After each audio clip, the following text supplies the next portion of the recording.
Something is buried beneath the ice of a forgotten world at the edge of known space. Not a ruin, not a wreck. Something that the Sith, the most meticulous record keepers in galactic history, decided 2 centuries after the fact should not be discussed. They didn't destroy the records. They didn't burn the Academy. They did something quieter than that. They simply stopped writing about it. And in 5,000 years of Sith history, that silence is one of the loudest things they ever produced.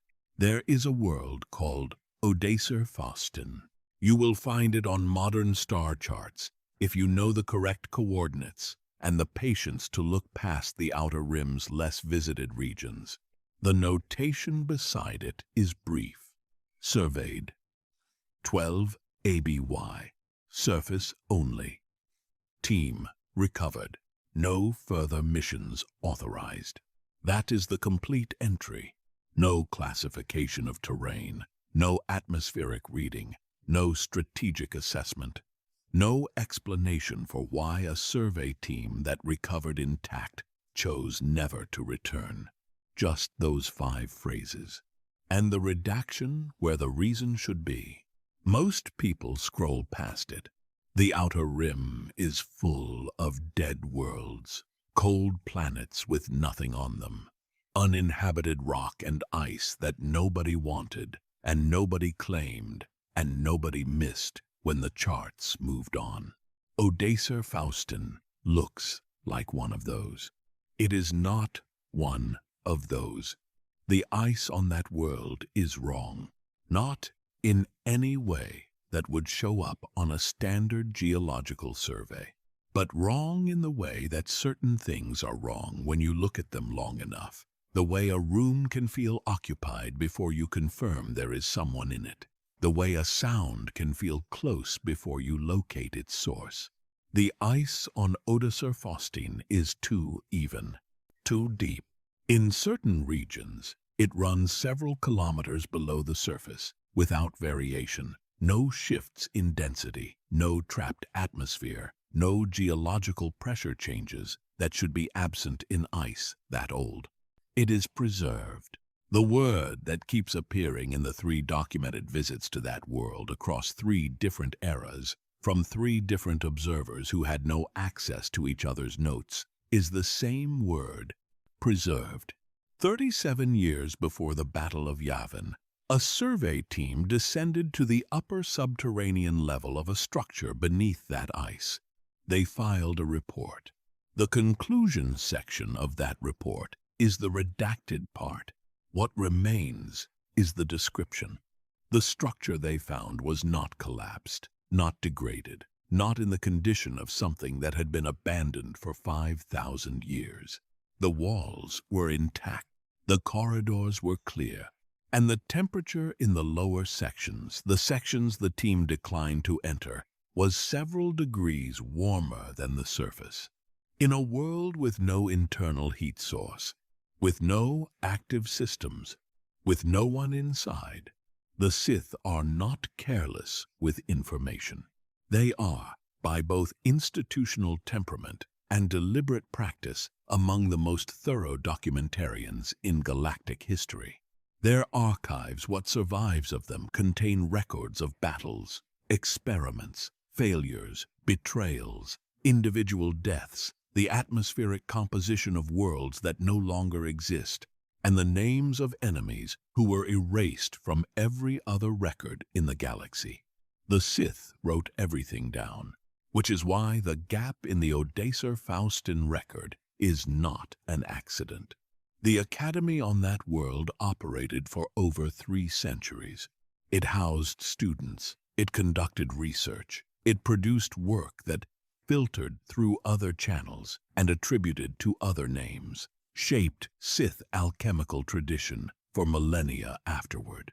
And the Sith record of its final years occupies less space than the record of a single minor skirmish on a world nobody remembers.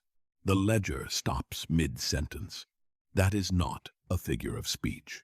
The administrative record of the Academy, student enrollment, resource allocation, Research schedules ends in the middle of an enrollment entry for a student whose name begins with a character that could be read as either a rank marker or a personal designation.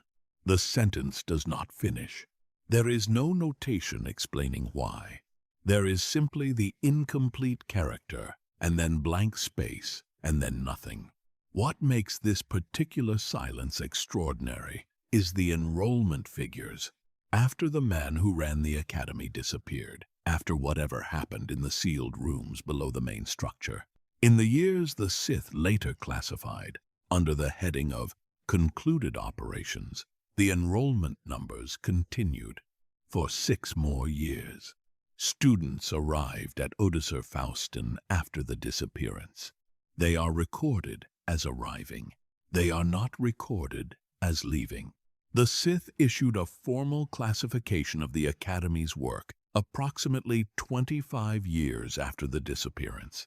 The classification read, Failed Immortality Research, Philosophical Error, Individual Hubris, No Surviving Applicable Findings, 25 years.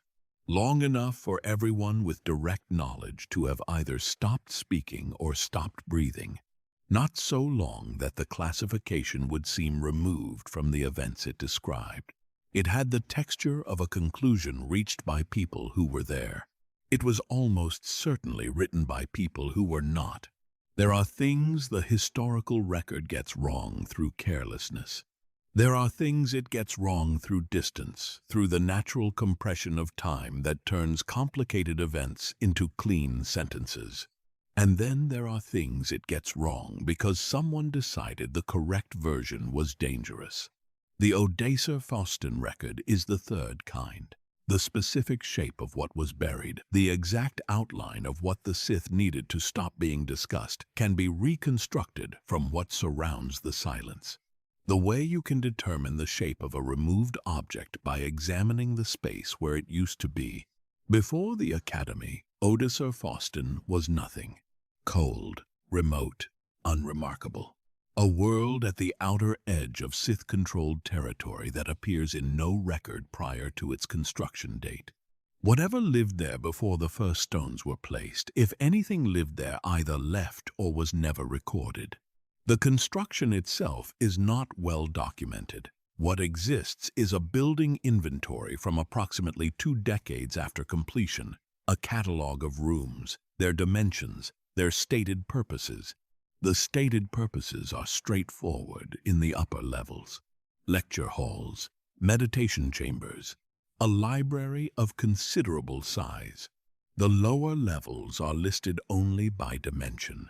No stated purpose, just numbers. And the note, in a different hand than the rest of the inventory. Access by authorization of the director only. The director. That is the title that appears in the Odysser Faustin records most consistently. Not a Sith name, not a title of power or rank in the conventional sense. Just the director. As if naming him more precisely would have been a category error. As if whatever he was, Sith Lord was not quite the right container for it. The research he conducted in those lower levels, the work that the formal classification later dismissed as failed and without surviving applicable findings, was not simple. The formula he developed, the mechanism at the center of his life's work, required a precision that takes decades to acquire. The cuts in the object that carries the formula, the object that has survived him by 5 millennia, are not the cuts of a man working quickly. They are not the cuts of a man working in desperation. They are patient, deliberate, made by someone who was absolutely certain they had enough time. There is a particular quality to a record that has been carefully managed. It doesn't feel empty. It feels curated.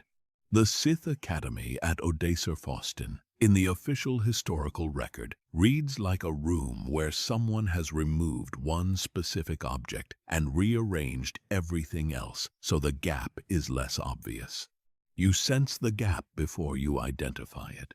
You feel the shape of what's missing before you can name it. What the Sith removed from the record, what they spent 2 centuries ensuring would not be easily reconstructed, was not the fact of the Academy. They left the fact. They left the dates, the general location, the category of research. What they removed was the question of what happened to the man who ran it. Not his existence, not his name, the question of his ending. Because a man whose ending is documented is a man who ended. And something about the Odacer-Faustin record suggests the Sith were not entirely confident that was true. His name appears in 3 surviving Sith alchemical texts from the period always in passing, always as context for something else, never as the subject. In one text, dated approximately 40 years after the formal classification, his name appears in a footnote to a section on research methodologies that should not be replicated. The footnote does not explain why they should not be replicated. It simply notes that they have been reviewed and found inadvisable. By whom? It does not say. Under what circumstances the review occurred? It does not say. The name in the footnote is the closest thing to an obituary this man received from the order that trained him. The world is still there. Odacer-Faustin, on the star charts, at the coordinates, with its notation and its redaction. Beneath the ice, beneath the centuries, beneath the silence of 5,000 years of careful institutional forgetting, the Academy is intact. The walls are intact. The lower levels are warmer than they should be. And whatever the survey team found in 12 ABY that produced a redacted conclusion and a permanent restriction on further missions is still down there, still in the dark, still waiting in the cold that preserves things.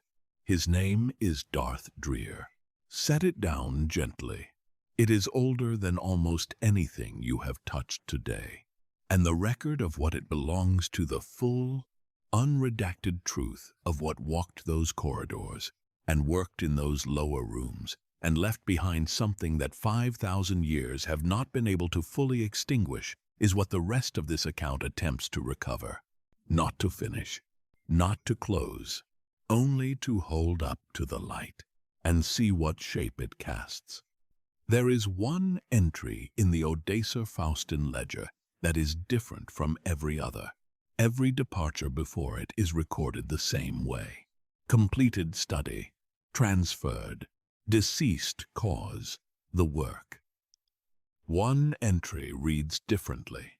Departed, 23rd year of the current cycle.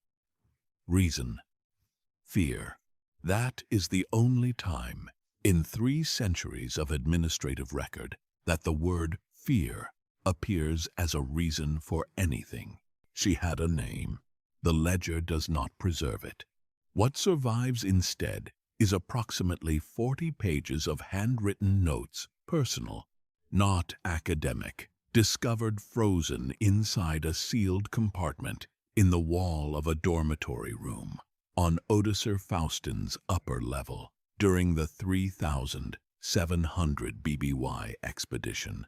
The expedition team cataloged them, photographed them, and then, apparently, chose not to translate them in their official report.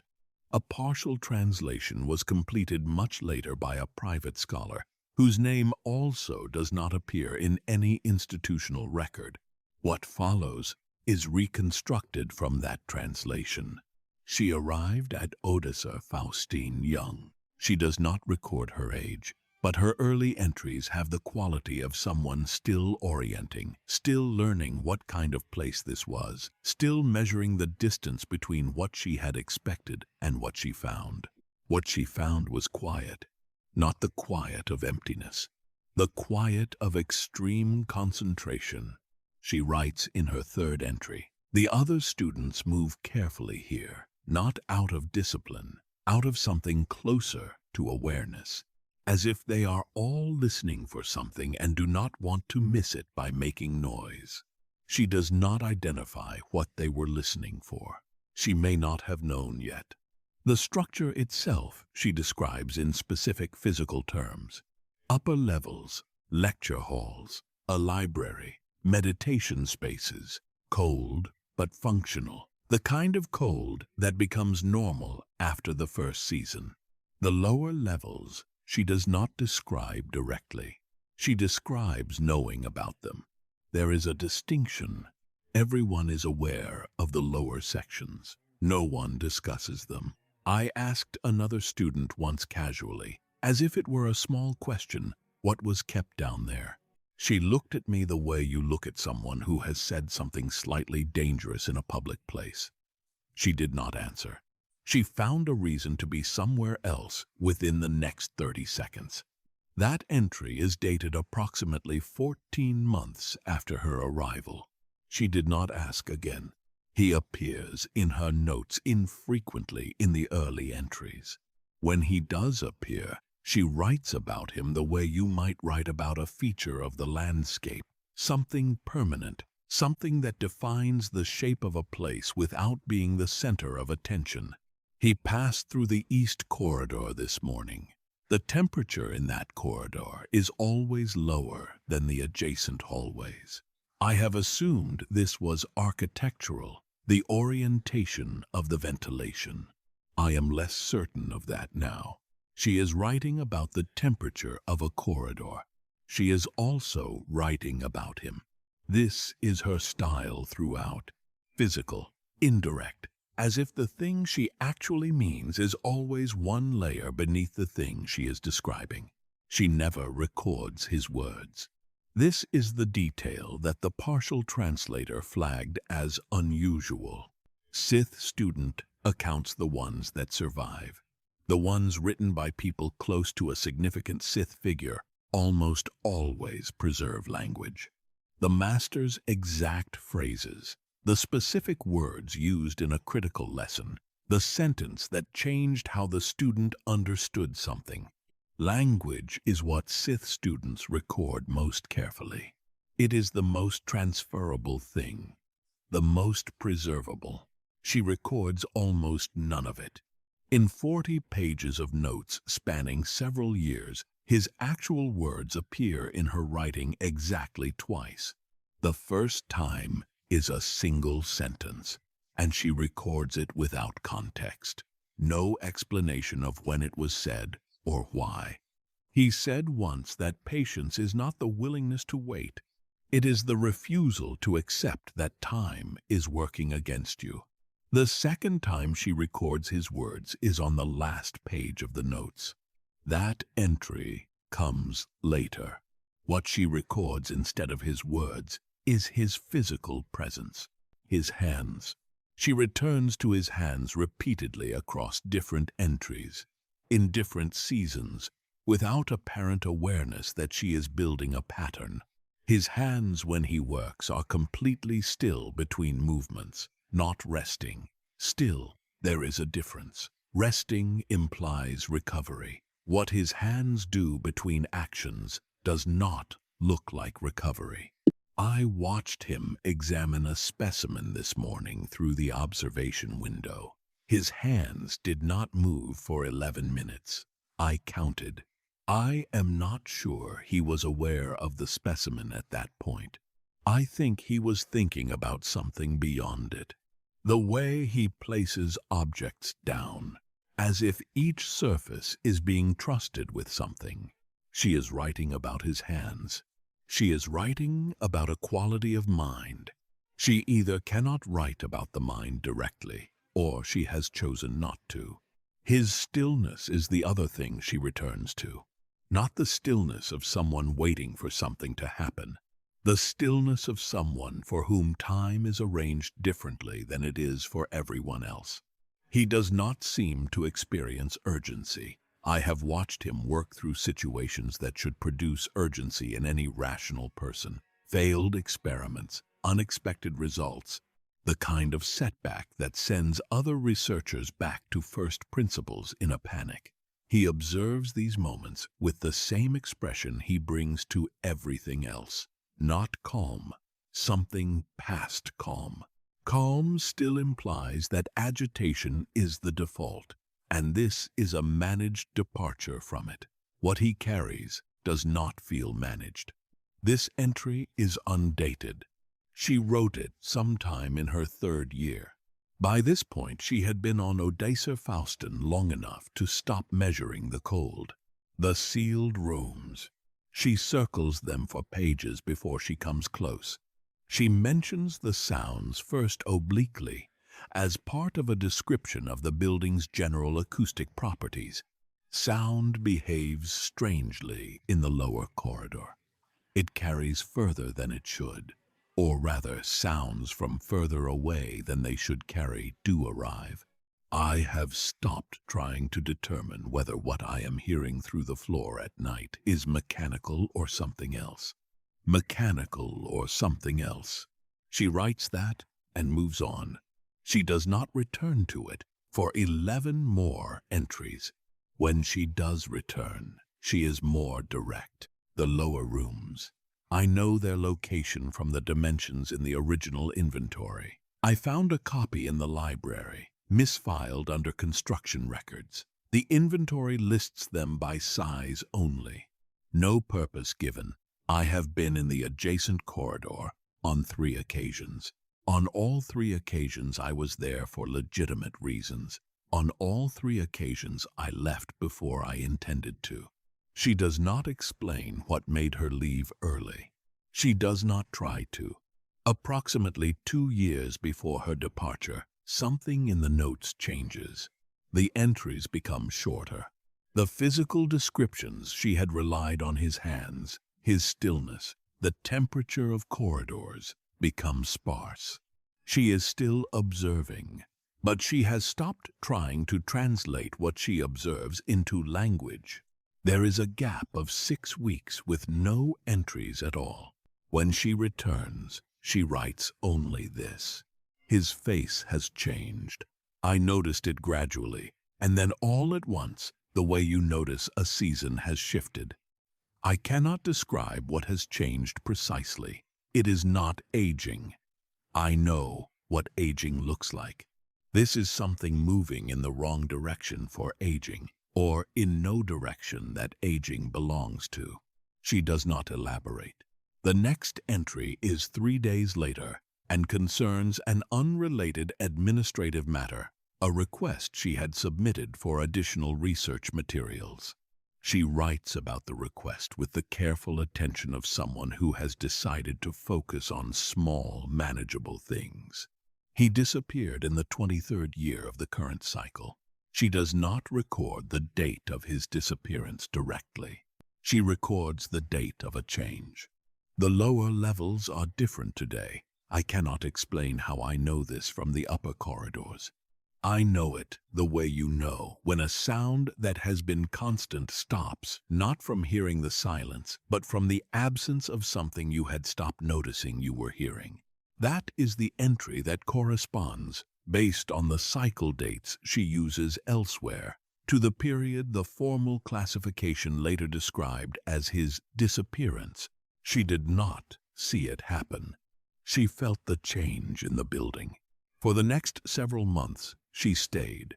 The entries from this period are the most difficult to read, not because they describe anything explicit, because they describe so little. She is still present, still taking notes, still apparently conducting whatever research she had been assigned. But the notes from these months have a quality of someone sitting very quietly in a room and trying not to draw attention. The sound through the floor is different now. Before it had, I want to say, rhythm, but that is not the right word. Pattern. It had pattern. Now it is less regular, but it has not stopped. 14 weeks since the change. The sound continues. I have spoken to no one about this. I do not think anyone else is listening the way I have been listening. I asked the senior student today how long he had been here. He said 11 years. I asked if he intended to stay. He said he had not thought about leaving. His expression when he said, It was not the expression of someone who has chosen to stay. It was the expression of someone for whom the option has not presented itself as real. She stayed for 4 more months after that entry. On the day she left, she wrote nothing in the morning. The final entry was written that night. She had walked across the surface of Odacer Foston to the landing area, a distance of several hundred meters across open ice. The entry is the shortest she ever wrote. It contains no physical description, no indirect circling of the thing she means, just the thing she means. The sound continued as I crossed the surface. I could hear it through the ice. That is the last entry. She packed whatever she packed and she left, and she did not look back. We know this not from her notes, but from the landing field log, which records a single departure in that period, and notes in a field designated for any irregularities observed at departure. Passenger did not look back toward the structure. Someone was watching her leave. Someone thought that detail worth recording. Here is what we do not know. We do not know what she heard in those months after the change in the building. We do not know what moved down there, below the ice, below the sealed rooms, in the dark of the lower levels that the survey inventory listed only by dimension. We do not know what his face had become by the end. And we do not know. This is the question that sits at the center of everything that follows, the question that no surviving account comes close to answering what Darth Drear became in those sealed rooms. Not what the sickness did to him, what he experienced, whether he knew it had worked in the wrong direction, in the unexpected direction, in the direction he had not designed for, or whether he simply stopped knowing anything at all. She heard something through the ice, something that moved, something that made sounds she had been listening to long enough to notice when the pattern changed. She left before she could determine what it was. No one who stayed ever wrote the answer down, and so we hold this question the way you hold something in the dark carefully, with both hands, without being certain of its shape. The frozen notes were found in a sealed compartment in a dormitory wall. She had hidden them before she left. She hid them instead of taking them with her. The translator who eventually worked through them noted this in a brief personal addendum attached to the partial translation. She left the notes behind deliberately. I believe she did not want to carry them off that world. I believe, she thought, and I think she may have been right, that whatever the notes contained was safer frozen in a wall than traveling with her into the rest of her life. The notes have been frozen in that wall for 5,000 years. The ice keeps them exactly as she left them. Cold does not destroy things. That is the misunderstanding most people carry about frozen worlds. They imagine cold as an ending of force that stops things, breaks things, reduces things to silence. But cold is not an ending. Cold is a pause. It holds whatever it is given in exactly the condition it received it. A body frozen in ice does not decay. A specimen sealed in permafrost does not decompose. An organism engineered to consume life force and then placed in temperatures cold enough to suspend its biological activity does not die.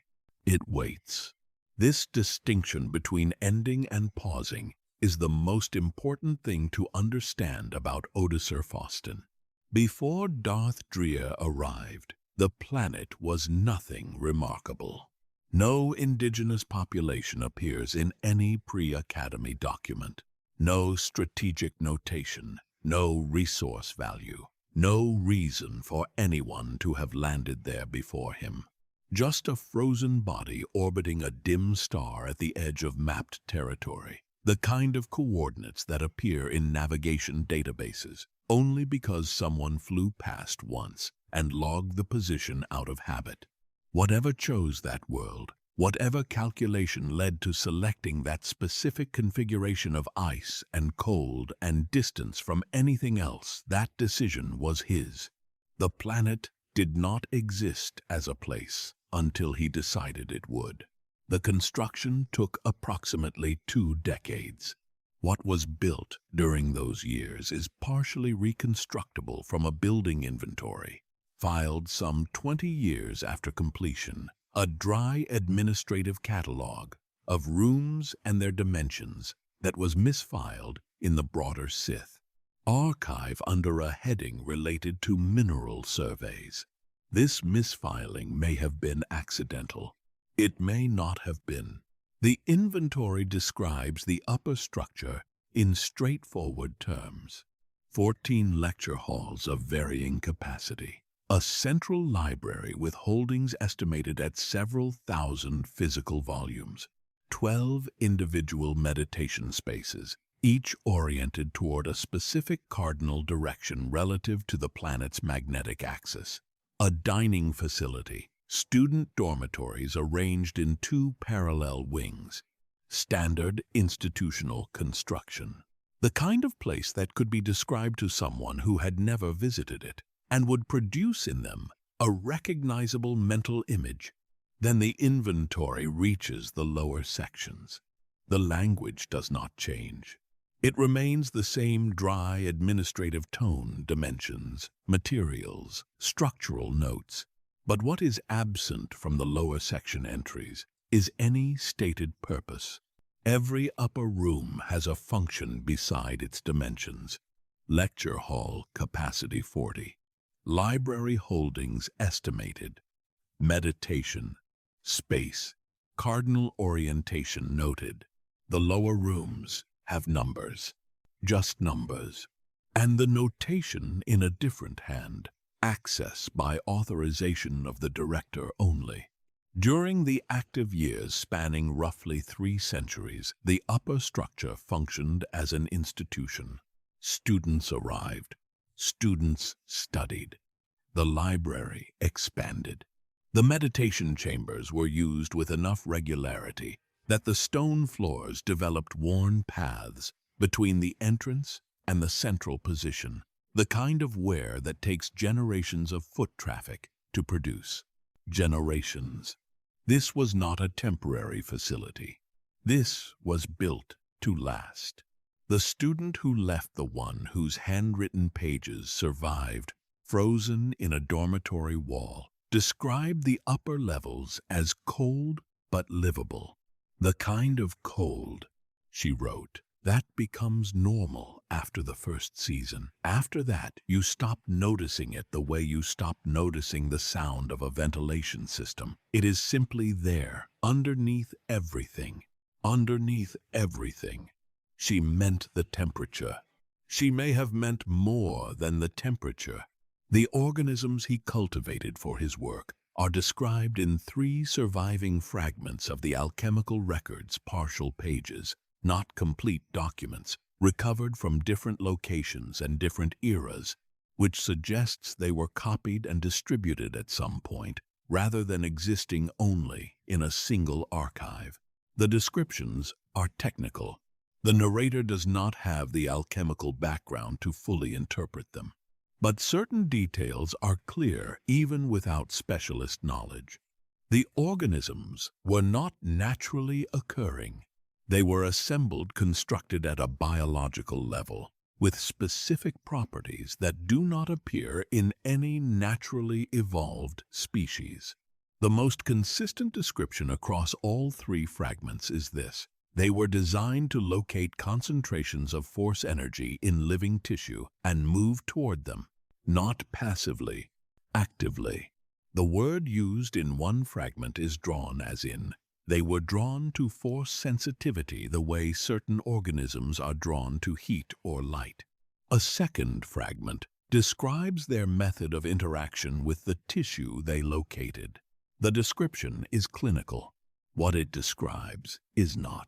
The third fragment, the most damaged, the least complete, contains a phrase that the private scholar who translated it flagged with a personal notation reading simply, This cannot be right. The phrase, as best as it can be reconstructed from the damaged text, describes the organisms as capable of entering a dormant state when conditions became inhospitable and resuming activity when conditions changed. The scholar's notation does not elaborate on why this seemed impossible. Perhaps it seemed impossible because of what it implied about what was still in the ice of Odysser Faustin. 3 visits, 3 different eras, 3 partial accounts. The first visit occurred approximately 3,700 BBY, roughly 9 centuries after Drear's disappearance. It was conducted by a small Sith expedition, unofficial in the sense that it does not appear in any sanctioned mission record from that period. Someone organized it privately. Someone funded it privately. Someone chose, 9 centuries after the formal classification, declared his work concluded and without applicable findings, to go back. The expedition recovered fragment, one of the bone formula from the upper subterranean level. They filed a report. The report exists. The descriptive sections approach, landing, surface conditions, upper level entry, physical findings are intact. The conclusion section is absent, not damaged, not deteriorated, removed. The binding shows where pages were extracted cleanly, deliberately, with enough care that the surrounding pages were not torn. Someone read the conclusion and decided it should not remain attached to the document. What the expedition found in the upper subterranean level that produced a conclusion worth removing that information is gone. What they found in the lower sections is not recorded at all. Whether they reached the lower sections is not recorded. Whether they tried is not recorded. The fragment 1 they recovered traveled with them off that frozen surface and entered the chain of hands and collections and conflicts that would carry it forward through the centuries. The expedition members are not named anywhere in the surviving partial record. The second visit came approximately 800 BBY. A single individual, a Sith archivist, identified only by institutional designation, not personal name, who arrived alone, spent an unspecified number of days on the surface, descended to the first subterranean level, and left. The report this archivist filed is exactly 1 page. Survey protocol at the time required a minimum of 12. 11 pages of required documentation were not submitted. The archivist's institutional supervisor noted the deficiency in a follow-up communication. The archivist's response to that communication does not survive. What survives is the single page. It describes surface conditions, temperature, atmospheric readings, ice depth in 3 locations. It describes the approach to the upper structure. It describes the entry point and the condition of the first corridor. And then it stops. Not with a conclusion, not with a summary, with a sentence that ends mid-thought as if the archivist was writing and then simply put down the instrument and did not pick it up again. The sentence reads, "The walls of the first subterranean level retain a temperature inconsistent with the surrounding geological environment, suggesting either an active heat source below or, there the page ends." The archivist filed this single page and, based on available institutional records, never submitted anything further regarding Odysser Faustin. Whether they were asked to elaborate is not known. Whether they refused or simply could not is not known. The phrase, "the walls retain a temperature," inconsistent sits at the bottom of that page, like something left on a surface by someone who needed both hands free for something else. The third visit was 12 ABY. 3 researchers, all recovered. The debrief that followed partial, with sections classified at a level the narrator has not been able to access, describes the team's physical condition on recovery as intact. That word appears twice in the partial debrief. Intact, as if the person writing the debrief needed to establish this clearly, as if there had been reason to wonder. The partial debrief contains 17 lines of readable text. Of those 17 lines, 11 describe the surface approach and landing. 4 describe the entry into the upper corridor. 2 describe the decision to descend no further than the second subterranean level. The reason for that decision is in the classified section. None of the 3 researchers has given any account, public, private, or institutional, of what they encountered below the second level. One of the 3 filed a personal request 6 months after the mission to have their name removed from all documentation related to the survey. The request was denied on procedural grounds. Their name remains in the partial debrief, attached to a mission they have apparently chosen never to discuss. The star chart notation that now accompanies Odessa Faustin's coordinates surveyed 12 ABY, surface only, team recovered. No further missions authorized was added to navigation databases within 3 weeks of the team's return. 3 weeks. Someone made that decision quickly. Organisms do not stop being what they were made to be when the person who made them is gone.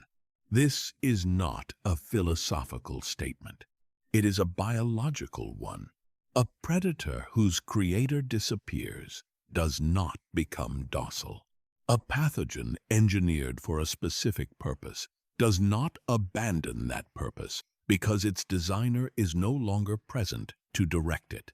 The organisms Drear cultivated in those lower rooms, drawn to force sensitivity, capable of dormancy, designed to extract and transfer life energy, were built with the durability of something intended to outlast normal conditions. He built them to survive his recovery periods. He built them to be patient. He did not build them to stop.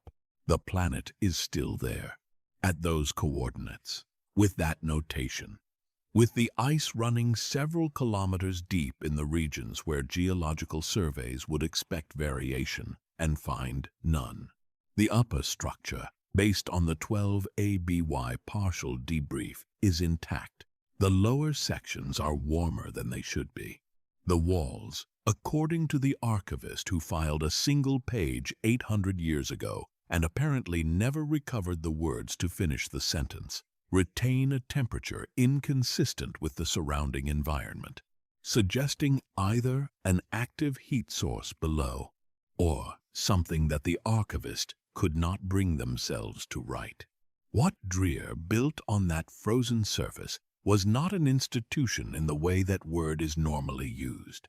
An institution is something that functions according to its founder's intentions for a time and then, after the founders are gone, slowly drifts changes under the influence of new people, new priorities, new interpretations of what the original purpose was.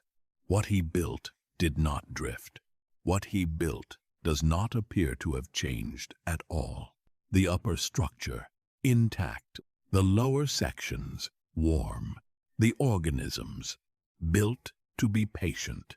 The formula on the bone, still complete, still waiting in 2 pieces at opposite ends of the galaxy for someone to bring them into the same room.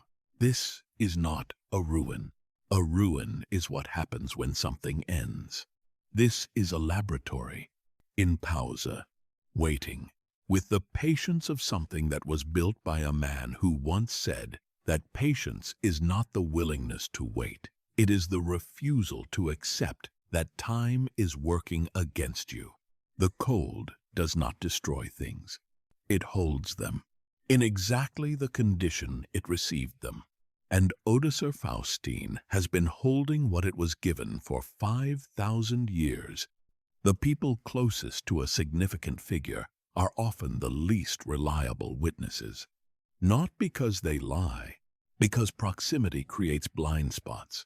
A student sees their master through the lens of what they need the master to be. An ally sees through the lens of shared purpose.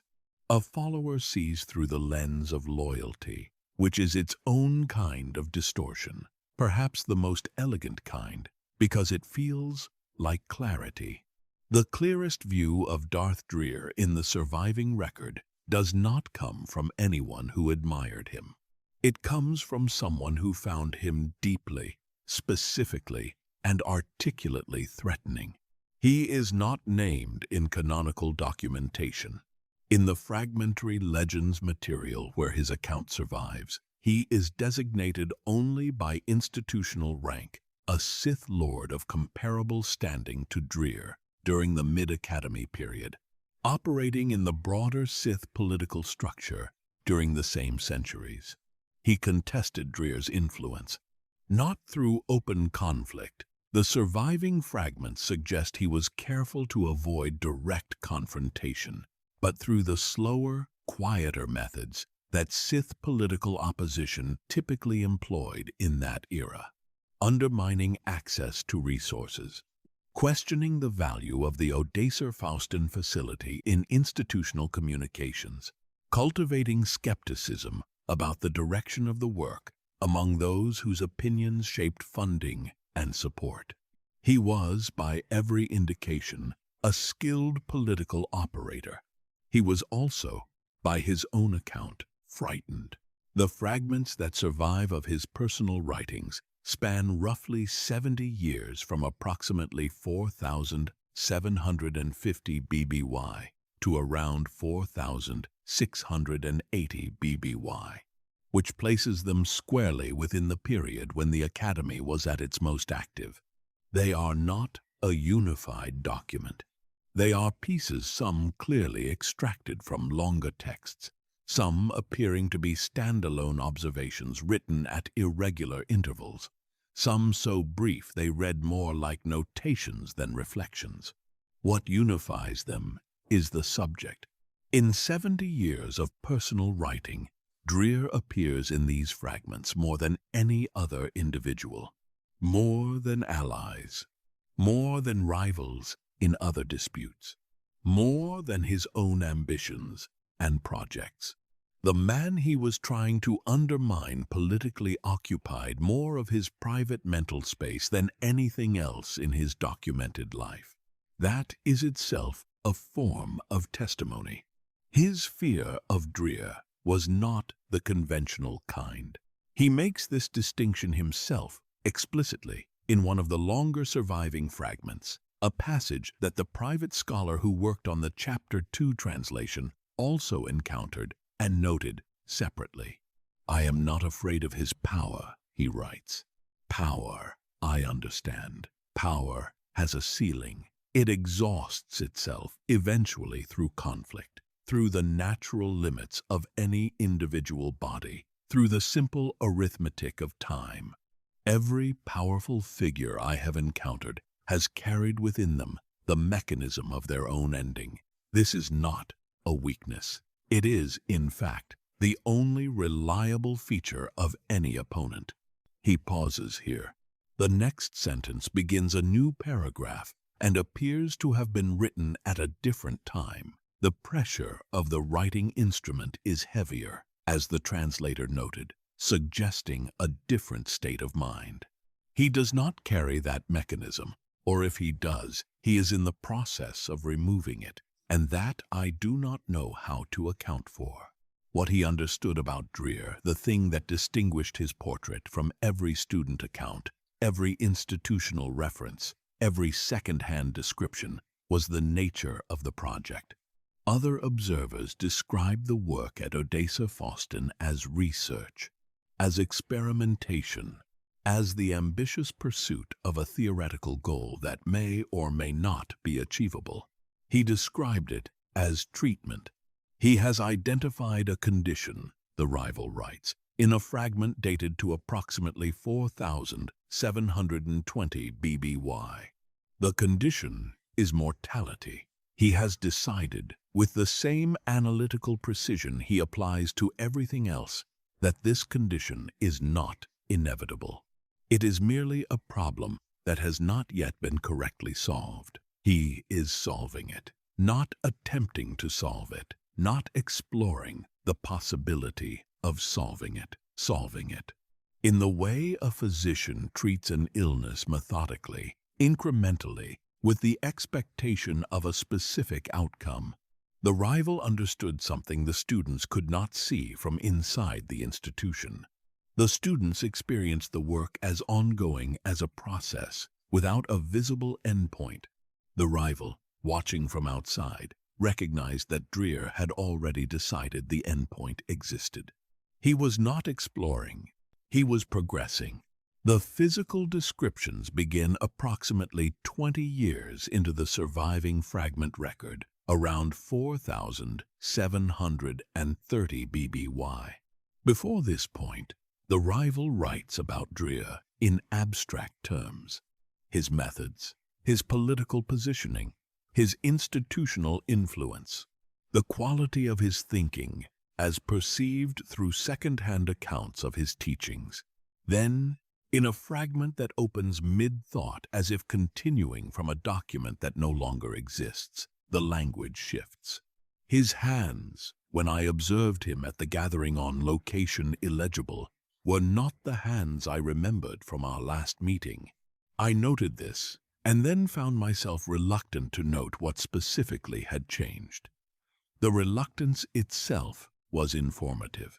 He does not complete the description. He moves on to other subjects. But in fragments from the following years, the physical observations become more frequent, more specific, more uncomfortable in their specificity. His movements have an economy to them that I did not observe in earlier years. Not efficiency. I want to be precise here. Efficiency implies that unnecessary motion has been eliminated through practice or discipline.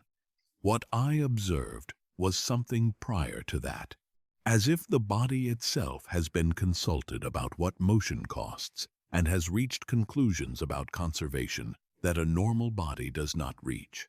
This fragment is dated approximately 4,715 BBY. The rival would have been interacting with Drear for several decades by this point. He was not describing a new observation. He was describing a change from something he had known before. The face. He approaches it gradually, across multiple fragments, in the way that the departing student approached the sealed rooms, circling, retreating, returning from a slightly different angle each time. The first mention is brief. Something in the upper portion of his face, around the orbital structure. I cannot determine if this is a trick of the lighting in that particular hall or a genuine alteration. I will observe more carefully at the next occasion. Several months later. Not the lighting. That is the complete entry for that date. 2 words. Then nothing for 6 weeks. When he returns to the subject, he has apparently decided to be direct with himself in a way he was not willing to be in the earlier fragments. The face has been changing for at least a decade. I am certain of this now. I was uncertain before because I was applying the wrong framework. I was looking for the markers of aging, and what is happening does not match those markers. Aging moves in one direction. This moves in a direction I cannot map onto any biological process I have observed or studied. The closest description I can offer is this. It is as if the face is being slowly revised, as if the architecture beneath it is being consulted, and certain load-bearing elements are being repositioned, as if whatever is working on it has a different idea of what the face should ultimately be. He stopped attending gatherings where Drear would be present. This is documented not in his personal fragments, but in institutional attendance records from the broader Sith structure, a cross-reference the translator made when compiling the partial account. For approximately 15 years in the mid-4700s BBY, the rival appears at every major institutional gathering. Then, over the course of roughly 2 years, his attendance becomes irregular, then stops. His personal fragments from this period offer a single explanation. His appearance has become something I prefer not to look at directly.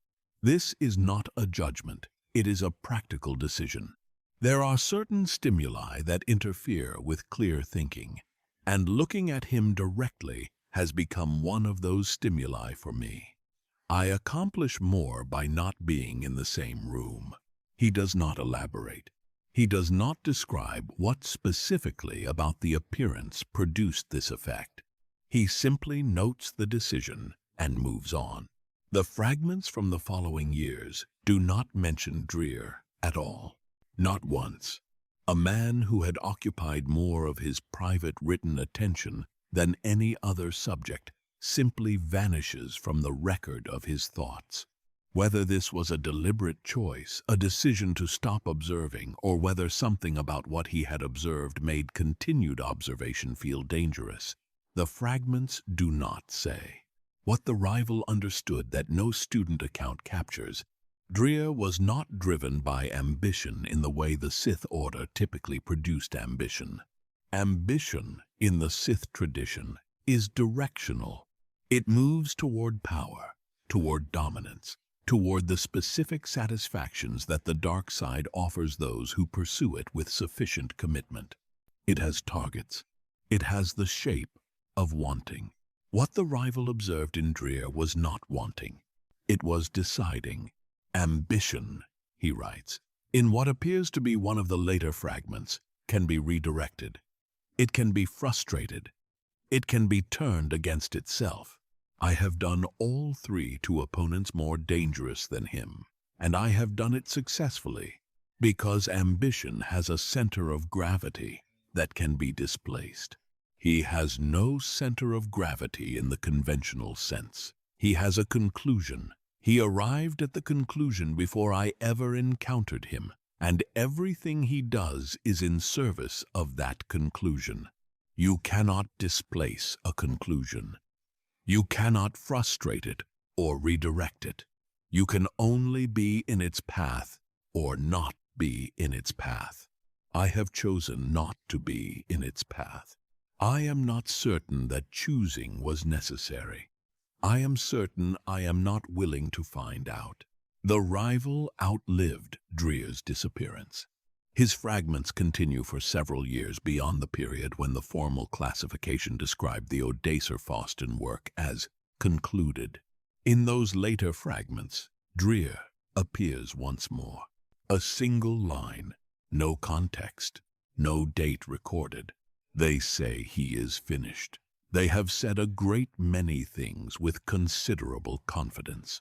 I note that none of the people saying this were in that building. That is all. After that line, the fragments end. Whether he died, or stopped writing, or destroyed what came after the record does not say. The enemy's portrait of Drear is the most complete that survives, not because the rival had access to information the students lacked. He saw less of the actual work than any of them. He never entered the facility. He never observed the experiments directly. He understood more because he was not trying to learn from Drear. He was trying to determine how dangerous Drear was. And that question asked from the outside, without the distortions of admiration or loyalty, produced the clearest picture. A man who had diagnosed mortality as a solvable problem and was solving it. A body that was changing in ways the rival could not map onto any known biological direction. A face being slowly revised by something working from beneath. And a conclusion already reached, already fixed, that no external force was going to displace. The rival was frightened of something specific, not power, not ambition, not even the work itself. He was frightened of a person who had genuinely, methodically, without drama or desperation, decided not to die.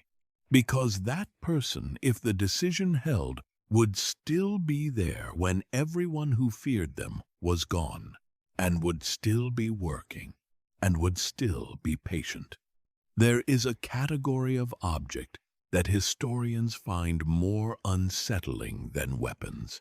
Weapons are honest. A weapon declares its purpose by its shape. You look at it, and you understand immediately what it was built to do and to whom it was intended to do it. There is no ambiguity in a weapon. What historians find more unsettling is an instrument. An instrument has a function that is not immediately visible in its form. An instrument requires understanding before it can be feared correctly. And the most dangerous instruments are the ones that continued functioning long after the person who built them stopped being present to direct them. The sickness does not have a consistent name across the historical record. This is the first indication that something unusual is happening. Significant events get named. Plagues get named. Contagions that move through populations and leave measurable damage behind get studied, catalogued, and assigned terminology that persists. The sickness appears across at least 3 distinct periods of galactic history under completely different designations, none of which reference each other, none of which appear in any cross-index of known pathogens or alchemical agents, none of which have ever been officially connected to a single point of origin.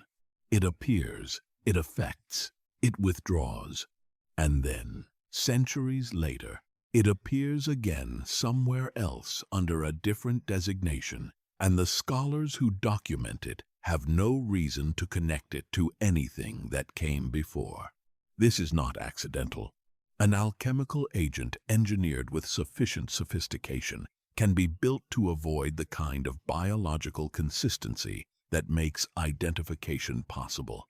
It can present differently in different host populations. It can produce symptoms that mimic other conditions. It can leave traces that degrade before analysis is complete. Drear had 3 centuries to refine it. What modern alchemical scholars, the small number who have worked on the fragmentary technical records from Odysseus Faustin, have been able to reconstruct about its mechanism is this. The sickness targets midi-chlorians, not uniformly. This distinction matters enormously. A crude alchemical agent targeting midi-chlorians would simply reduce their concentration across the host's body, diminishing force sensitivity generally, producing weakness, eventually causing the kind of systemic failure that results when the cellular communication network between a living body and the force is disrupted too severely. This is not what the sickness does. The sickness is selective.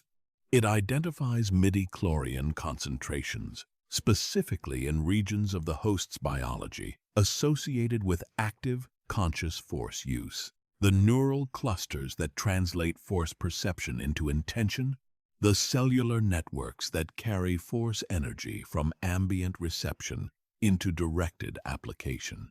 It targets the parts of a force-sensitive being that allow them to do something with what they feel.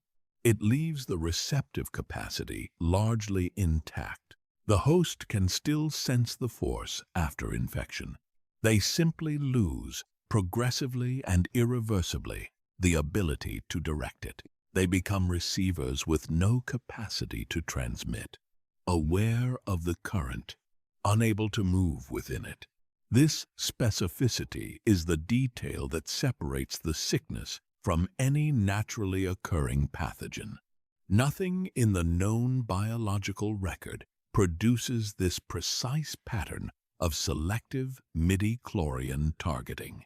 The selectivity had to be designed with detailed knowledge of force biology that, in Drear's era was not widely understood even among Sith alchemists. The level of technical sophistication required to build something this specific, this targeted, this controlled in what it took and what it left, represents decades of preliminary work before the version that appears in the alchemical fragments was ever deployed. He was not experimenting with the sickness when it appears in the records. He had already finished experimenting. What appears in the fragments is the refined version, the one that worked. The formula on the bone contains something the sickness mechanism alone does not explain. The two fragments of carved bone separated, held at opposite ends of the galaxy for at least a millennium, together describe not only the sickness's mechanism, but its destination. The formula specifies a receptor, a biological structure with precise architectural requirements, specific cellular geometry, specific midi-chlorian density thresholds, specific compatibility markers that the sickness was built to recognize. The sickness, in other words, was not designed to simply extract. It was designed to deliver, to take what it drew from infected hosts and transfer it, not dissipate it into the environment, not lose it to entropy, but move it from the source to a designated receiving structure with a biological address. The sickness had been given in advance. Something was waiting to receive what the sickness collected, something with the correct architecture, something that had been prepared to accept the delivery. The implication is not subtle. The narrator does not need to make it explicit. But for the sake of precision, an alchemical agent engineered to extract force energy from living hosts, transfer it to a specific biological receptor, and do so selectively, targeting only the active expression of force sensitivity while leaving passive reception intact, is not a weapon. It is a feeding mechanism. The question of what it was feeding is answered, partially, by the bone formula. The question of whether that thing is still hungry is answered partially by 3 appearances in the historical record spanning nearly 4,000 years. The first appearance, approximately 4,200 BBY, a remote system in the Outer Rim, 3 inhabited planets, modest population, no strategic value, no recorded conflict in the century preceding the event. The population decline appears in a Republic demographic survey filed approximately 40 years after the period in question. The survey notes, in a subordinate clause of a larger statistical summary, that 2 of the 3 planets show population reduction inconsistent with known causes. No war, no famine, no recorded epidemic that matches standard pathogen profiles. The reduction is gradual, spread across roughly 20 years, and affects certain segments of the population more severely than others. The survey does not identify which segments. A follow-up note, appended to the original survey decades later by a different administrator, reads, "Biological cause unconfirmed. Local accounts reference a progressive condition affecting perception and cognitive function. No further investigation conducted. System reclassified as low priority. Progressive condition affecting perception and cognitive function in a population with no other identified cause. Over 20 years. The narrator notes this and moves forward. The second appearance, approximately 2,900 BBY, a region of space adjacent to the shifting boundaries of Sith political control during that period, not within any formally administered Sith territory, but close enough that Sith alchemical activity in the area would not have been anomalous. A local species moderately force-sensitive as a population, according to later xenobiological surveys, experienced what contemporary records describe as a period of mass neurological disruption. The disruption lasted approximately 15 years. Its characteristics: progressive loss of what the local culture described as their perception of the deep current, a phrase their spiritual tradition used for conscious force interaction, while their receptive sensitivity, the passive awareness of the force's presence, remained largely functional. They could feel the current. They could no longer enter it. Contemporary accounts from within the affected population describe the experience as standing at the edge of a river that you can see and hear and feel the temperature of, but cannot touch. The disruption ended gradually over the final 3 years of the 15-year period. The population recovered partial function over subsequent generations. They attributed the event to a spiritual crisis of their own, making a collective failure that their tradition had brought upon itself. No external cause was identified in any contemporary record.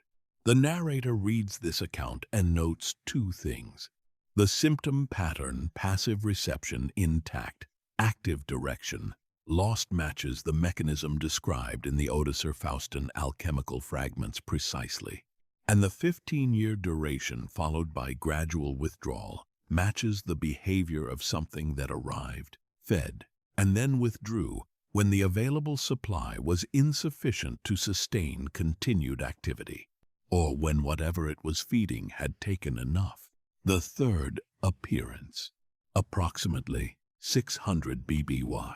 An Outer Rim archive report filed by a Jedi survey team conducting a broader assessment of unusual force-related phenomena in under-documented regions of space. The report is straightforward in its language and notably careful in what it claims versus what it merely observes. The survey team documented a contagion of unknown origin affecting a population in a system they designate only by coordinates. The contagion's most distinctive feature: it affected only force-sensitive individuals within the population, non-sensitive members of the same communities, living in identical environmental conditions, sharing food and water sources, showed no symptoms. Force-sensitive individuals showed a progressive deterioration of directed force ability while retaining passive sensitivity. The report's author, a Jedi Knight, whose name appears elsewhere in temple records as a specialist in biological force interaction, wrote the following in her summary section: "The selectivity of this contagion is its most significant feature. Natural pathogens do not select by force sensitivity. This degree of specificity implies engineering. I recommend the biological samples collected during this survey be analyzed by the Temple's Specialist Division and cross-referenced against known alchemical agent profiles." The report was filed. The biological samples were received by the Temple. A notation in the Temple's intake records confirms their arrival. There is no follow-up document, no analysis report, no cross-reference result, no record of the Specialist Division responding to the referral. The samples appear in the intake log and then disappear from all subsequent documentation. The Jedi Knight who filed the report submitted 3 follow-up requests for status on the analysis over the following 2 years. None of the 3 received a recorded response. She submitted no further requests after that. 3 appearances, separated by centuries, producing symptoms that match the mechanism described in the Odysseus-Faustin alchemical fragments, with a specificity that cannot be attributed to coincidence, affecting force-sensitive populations, withdrawing without identified cause.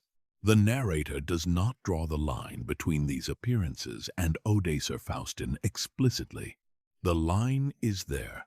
The audience can see it. What the narrator does instead is note one additional detail, something that sits beneath the pattern of appearances and gives it a shape beyond simple recurrence. The intervals between the three events are not random. The gap between the first and second appearance is approximately 1,300 years. The gap between the second and third is approximately 2,300 years. The gaps are not equal, but they share a quality. They are long enough that no individual and no institution with a memory shorter than several millennia would connect one appearance to the previous one.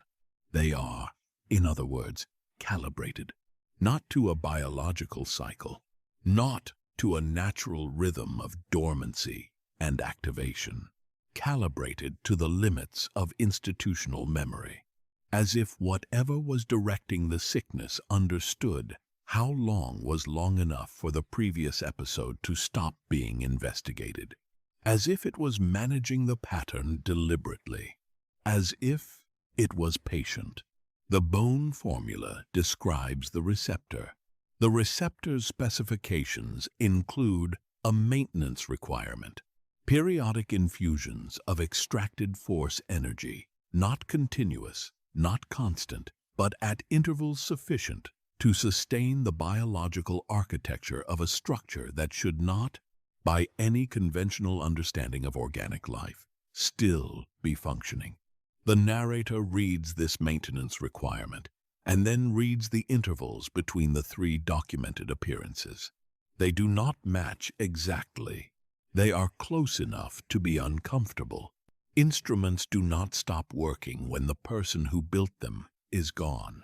The sickness was built with a destination. The destination was built with a maintenance requirement. The maintenance requirement has a pattern in the historical record. And somewhere in the ice of a frozen world at the edge of known space, in the lower sections of a structure whose walls retain a temperature inconsistent with the surrounding environment, something is waiting for the interval to end. Something that was built to be patient. Something whose architect once said that patience is not the willingness to wait. It is the refusal to accept that time is working against you. The first thing you notice is the cold. Not the cold of the room you are sitting in. Not the cold of the case it is stored in, or the handling gloves, or the recycled air of the archive facility where it is kept. Something underneath all of that. A cold that does not belong to the ambient temperature. A cold that is coming from the object itself. Fragment 1 of the Darth Drear bone formula is approximately 19 centimeters long and 4 centimeters at its widest point. It is curved slightly consistent with its origin as a section of something larger, though the species and individual it came from have never been conclusively identified. Its surface color is closer to gray than white, not the gray of age or deterioration, the gray of something that was this color when it was made. The cuts that carry the formula run along both faces of the fragment in lines so precise they appear, at first examination, to have been made by a mechanical instrument rather than a handheld tool. They were not. The tool that made them was a lightsaber crystal, modified, ground down to a point fine enough to function as an engraving instrument. The modification required to produce that level of precision would have taken weeks. He spent weeks preparing the tool before he made a single mark on the bone. This is the first thing the object tells you about the person who made it. He did not begin until he was ready to be exact. I have held Fragment 1 on 3 separate occasions. The combined duration of those visits is approximately 4 hours. I will return to what that duration may or may not mean before this chapter ends. For now, the cold. It does not intensify when you hold the fragment directly. It does not diminish either. It simply persists a temperature slightly below what the fragment's environment should produce, constant and unvarying, across all 3 of my visits, regardless of the ambient conditions in the room. The archive facility where it is currently stored maintains a controlled temperature of approximately 19 degrees. Fragment 1 reads, consistently, at somewhere between 14 and 15 degrees by direct surface measurement. The 4 to 5 degree differential has been noted by every researcher who has examined the fragment with temperature measuring equipment. No one has produced a satisfactory explanation for it. The most common proposed explanation is that the bone's material composition has unusual thermal properties, that it absorbs and releases heat at a rate different from standard organic material. This explanation would be more convincing if the differential were variable, if it changed with ambient conditions, if it were larger in cold rooms and smaller in warm ones. It is not. The differential is constant, 4 to 5 degrees below ambient, always. The narrator notes this without conclusion. It is a measurement. What it measures is open to interpretation. The provenance of Fragment 1 begins in 3,700 BBY. That is the first point at which it appears in any surviving documentation recovered from the upper subterranean level of the Odysseus-Faustin structure by an unofficial Sith expedition whose membership, funding, and authorization remain unrecorded. Someone organized that expedition 9 centuries after Drear's disappearance. Someone knew what to look for. Someone knew, or believed, that there was something worth finding in a facility that the official record had declared concluded and without applicable findings. The fragment was found in a sealed chamber on the upper subterranean level, not the deep sections, not the rooms that the building inventory listed only by dimension, but the transitional space between the public structure above and whatever existed below. A threshold space. The expedition's report describes the chamber as undisturbed. The chamber had been sealed from the inside. The report does not elaborate on how something sealed from the inside was opened from the outside. The report does not elaborate on much. What it does record is the fragment's location within the chamber, positioned at the center of a flat stone surface, deliberately placed rather than dropped or left casually, oriented with a specific face upward. Someone had placed it there intentionally. Whether that someone was Drear himself, or a student following instructions, or something the report declined to describe the document, does not say. The fragment left Odysseus-Faustin with the expedition. It has not returned. From 3,700 BBY to approximately 3,100 BBY, the fragment passed through a succession of private Sith collections. This period of its history is the most sparsely documented. It appears in inventory lists' brief entries, usually a single line, describing it as a carved bone fragment of uncertain origin and possible alchemical significance. Possible. The people cataloging it were not certain what they had. They knew it was old. They knew it carried writing. They did not have the alchemical knowledge to recognize what the writing described. Or they had that knowledge and chose to record their uncertainty officially while pursuing their understanding privately. The narrator cannot determine which. What can be determined is that the fragment moved frequently during this period. 7 documented transfers in 6 centuries. Each transfer initiated by the current holder. Each holder, based on available records, initiating the transfer within 15 years of acquiring the fragment. None of the transfer records state a reason. The Great Hyperspace War, approximately 5,000 BBY in the modern calendar, which places it within a century of Drear's active period, disrupted Sith archival collections across multiple systems. The chaos of that conflict and the political restructuring that followed scattered holdings that had been carefully maintained for generations. Fragment 1 disappears from the documentary record entirely for approximately 7 centuries following this period. It resurfaces around 2000 BBY in the possession of a Sith institution on Dromund Kaas, catalogued in a collection inventory with a notation that reads, "Provenance uncertain, material, non-standard organic, inscription, alchemical, partially translated, status, restricted access, partially translated."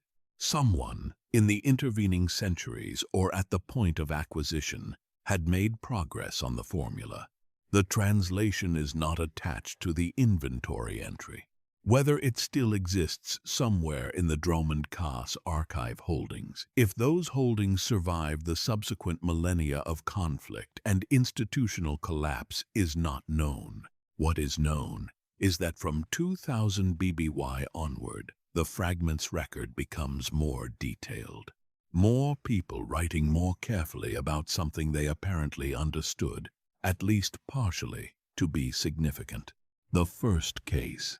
Approximately 2800 BBY. A Sith archivist named in the institutional records of the period, though the narrator declines to reproduce the name here out of a caution that will become clearer shortly, submitted a formal request for the fragment's transfer to her personal research laboratory. The request was approved. The fragment was transferred. She held it for 11 years. At the end of those 11 years, a colleague entering her laboratory for a scheduled meeting found her at her workstation. She was seated. Her posture was consistent with someone engaged in work. She was not engaged in work. She was not alive. The cause of death recorded in the institutional report is listed as unknown biological event. The specific detail that the report includes and that the narrator finds significant is the temperature of the laboratory at the time of discovery. The facility's environmental records for that day show the laboratory's climate control was functioning normally. The laboratory temperature should have been 19 degrees. The colleague who entered the room reported, in a personal account written separately from the official documentation, that the room felt like stepping into open space, not cold, beyond cold. The kind of cold that has no business being inside a climate-controlled room on a planet with a functioning atmosphere. The archivist's body, according to the medical examination, had reached a core temperature, incompatible with survival, through a mechanism the examining physician could not identify. There was no equipment in the laboratory capable of producing that result. There was no toxin, no pathogen, no external cause of any kind that the examination could locate. The fragment was removed from the laboratory. It was returned to restricted storage. The institutional record notes the transfer with no commentary. The second case. Approximately 1700 BBY. A private collector, not Sith-affiliated by the available documentation, though operating in circles adjacent to Sith scholarship, acquired the fragment through a purchase that appears in financial records, but not in any institutional transfer document. This means either the collection that sold it did not record the transaction officially, or the transaction was conducted outside normal channels. The collector held the fragment for 14 years. He kept a diary. The diary survived, passed to a descendant who later donated a portion of his personal papers to a historical archive without fully understanding what the collection contained. The relevant entries span the final 2 years of his 14-year ownership. They do not describe the fragment directly in most entries. They describe, instead, a progressive change in his experience of the room where it was kept. Early entries from this period, a sense of being observed that he attributes to stress and overwork. Middle entries, the observation sensation becoming more specific, directional. He writes, as if something was watching from the northeast corner of the room, regardless of where he positioned himself relative to that corner. Later entries, shorter, less analytical, more like notations than reflections. The final entry, 4 words. It is looking at something I cannot see. He was found 3 days after that entry was written. The diary does not record what he was found doing or in what condition. The descendant who donated the papers noted, in a brief cover letter, that the collector had died unexpectedly, and that the family had always found the diary entries from his final years disturbing, and had chosen not to read them carefully. The third case, approximately 1,100 BBY. A Sith scholar documented extensively in the records of his institution. A recognized specialist in pre-Republic alchemical traditions acquired access to the fragment through official channels. He held it for 11 years. His institutional record during this period shows sustained, productive scholarly output, papers submitted, lectures delivered, research proposals approved. Nothing in the official record suggests anything was wrong. His personal correspondence tells a different account. In letters to a colleague, a friend, based on the tone, someone outside his institution, he describes something that begins approximately 3 years into his 11-year access period. A sensation, not visual, not auditory, proprioceptive, the kind of awareness that tells you where your body is in space, where other objects are relative to you, whether something is approaching. He describes a recurring sense of approach, something moving toward him, something that, when he tried to orient himself toward its direction of approach, was always coming from a direction that did not correspond to any of the room's walls. Not from the north, not from above or below, from somewhere that the room's geometry did not contain. He describes trying to rationalize this in early letters, attributing it to exhaustion, to the nature of the material he was studying, to the psychological weight of prolonged contact with an object of significant dark side resonance. By the final letters, he had stopped rationalizing. It is not a sensation, he writes, in the last surviving letter to his colleague. A sensation is something the body produces in response to a stimulus. This is not produced by my body. This is arriving. Something is arriving from a direction that does not exist in this room, and it is getting closer. And I have 11 years of professional practice telling me that the correct response to this kind of phenomenon is documentation and analysis, and I find that I cannot make myself do either anymore. The letter ends there. His colleague's response, if one was sent, does not survive. The scholar's institutional record ends approximately 6 weeks after the date of that letter. No cause of departure is noted. He simply stops appearing in the documentation. I have held Fragment 1 for approximately 4 hours across 3 separate visits. I will not speculate about whether this is a meaningful distinction from the durations described above. 11 years. 14 years. 11 years. 4 hours. I note the distinction only for accuracy, what I can report from those 4 hours. The cold, constant and unvarying. The cuts, precise beyond what handheld tools should produce. A quality of attention. And this is the most difficult part to describe with any precision. A quality of attention that does not feel like it is coming from me. As if the examination is not entirely one-directional, as if the object has an opinion about being examined. I have set it down 3 times now and walked away from it and found no particular difficulty in doing so. I note this also, only for accuracy. Fragment 2 exists. Its chapter comes later. For now, it is in what remains of the Jedi Archive holdings, catalogued in a millennium-old inventory as a fragment of unknown inscription recovered from an unnamed Outer Rim location, donor anonymous.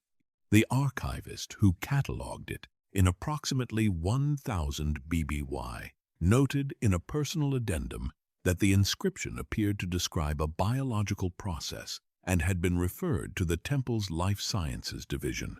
There are no further notes.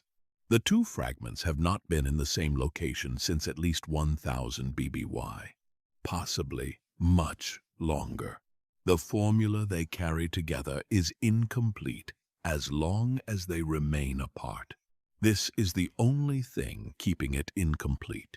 2 pieces of bone, separated by the width of the galaxy, each one cold, each one waiting, with the patience of something made by a man who decided that time was not working against him, each one carrying half of something that was never meant to stay in 2 pieces. She left with nothing she could show anyone. No formula, no specimen, no recovered object from the lower sections that she could place on a table and point to and say, "This is what I brought out." What she carried was inside her, a framework, a way of understanding the problem that she had absorbed across years of proximity to someone who had thought about that problem longer and more carefully than anyone else alive. She did not know, when she walked across that ice toward the landing field without looking back, exactly what she was carrying. She would spend the next 4 decades finding out. Her subsequent writings span approximately 40 years. They are not a unified body of work. They are scattered, produced in different locations, under different institutional affiliations, in different formats, ranging from formal academic submissions to personal notebooks to what appear to be working documents never intended for any audience other than herself.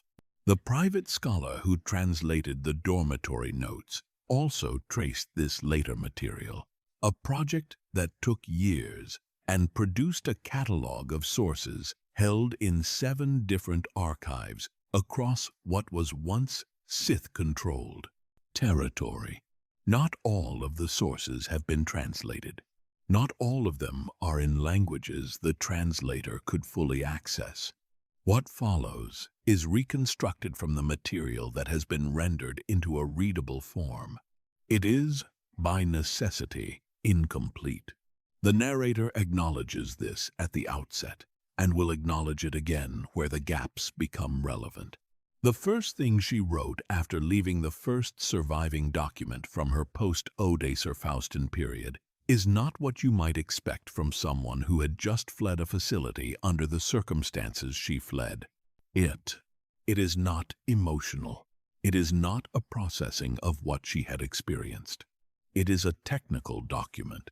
11 pages, dense with alchemical notation, working through a specific problem in force biology that she had apparently been turning over in her mind for some time. The problem, the relationship between biological mortality and force connectivity. Specifically, whether the force's apparent indifference to the death of biological hosts was a feature of the force itself or a feature of the biological arrangement that hosted it. This distinction sounds philosophical. It is not philosophical. It is the foundational question of Drear's entire project, expressed in technical terms by someone who had spent years in proximity to that project without ever being fully inside it. She understood the question.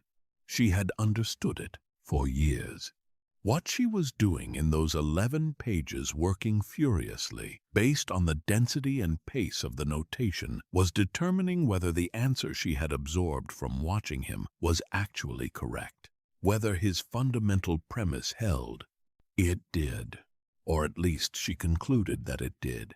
The Force does not demand death. This was his core claim, and after 40 years of subsequent alchemical theory, she never found a reason to abandon it. What the Force demands, what its fundamental nature requires of its biological hosts, is connectivity. Certain arrangements of matter maintain that connectivity across time. Certain arrangements break down in ways that sever it. Death, in this framework, is not an inevitability built into the nature of Force-sensitive life. It is a failure mode, a recurring engineering problem that has never been correctly solved because the people working on it have always accepted the failure as the natural condition rather than the problem to be addressed. She carried this framework out of Odessa Faustin as clearly as she carried anything. It shaped every subsequent piece of work she produced, and in the hands of a researcher who spent 40 years pursuing it not his way, her own way, the way she believed he should have gone before turning the elixir on himself too early, it produced a body of theory that the Sith absorbed without ever crediting its source. 3 ideas, 3 places in subsequent Sith alchemical tradition where her fingerprints are visible to anyone who knows where to look. The first, a principle that appears fully formed in a Sith alchemical compendium compiled approximately 4,200 BBY, roughly 4 centuries after her active period, under the name of a scholar who has no documented prior work on Force biology. The principle concerns the relationship between midi-chlorian stability and what the compendium calls extended biological continuity, a careful, deliberately indirect phrase for what both she and Drear would have called simply not dying. The principle states that midi-chlorian stability is not a passive condition maintained by the body's general health, but an active process, one that requires ongoing Force engagement to sustain. The body does not maintain its midi-chlorian network automatically. The Force does, through the body, and the Force can be directed through alchemical intervention to prioritize that maintenance above other functions. This is her idea. It does not appear in any alchemical document predating her work. It appears in the compendium without attribution, absorbed into the broader text as if it had always been part of the tradition. The scholar named on the compendium's title page wrote many things. He did not write this. The narrator has traced the specific language of the principle across 6 intermediate documents, none of which are widely held or easily accessible, back to a working paper in her hand, dated approximately 4,580 BBY, 20 years before her writing disappears from the record entirely. She was still working on it then. She had been working on it for over 20 years at that point. The principle she developed was sound enough that it survived 4 centuries of alchemical tradition, absorbed and reattributed, still intact. The second, a methodology, appearing in a different tradition, a Sith alchemical school operating approximately 3,800 BBY, 3 centuries after her active period, in a region of space she herself had worked in during her middle years. The methodology concerns the preparation of a biological subject for what the school's documents call sustained Force saturation, a process by which a living body is prepared over an extended period to accept and maintain a significantly higher concentration of Force energy than it would naturally carry. The preparation is elaborate. It involves years of specific alchemical treatments, dietary modifications, environmental conditions, and force exercises designed to gradually expand the body's capacity to hold what it would otherwise release. Think of it this way. A container has a fixed volume.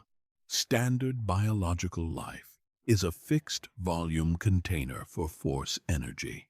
The methodology she developed, and that this school adopted 3 centuries later without knowing its origin, is a process for expanding the container, for making the body capable of holding more than it was built to hold. Why would someone want to hold more force energy than a standard biological body carries? The answer connects directly back to the bone formula and the receptor it describes. The receptor requires a host with expanded capacity. A standard body cannot receive what the sickness collects and delivers. The architecture would not sustain it. She was working on the preparation protocol for a receptor she believed Drear had not finished building. She was trying to complete something she thought he had abandoned too early. She did not know, could not have known, having left before the end, that the receptor may have been further along than she understood.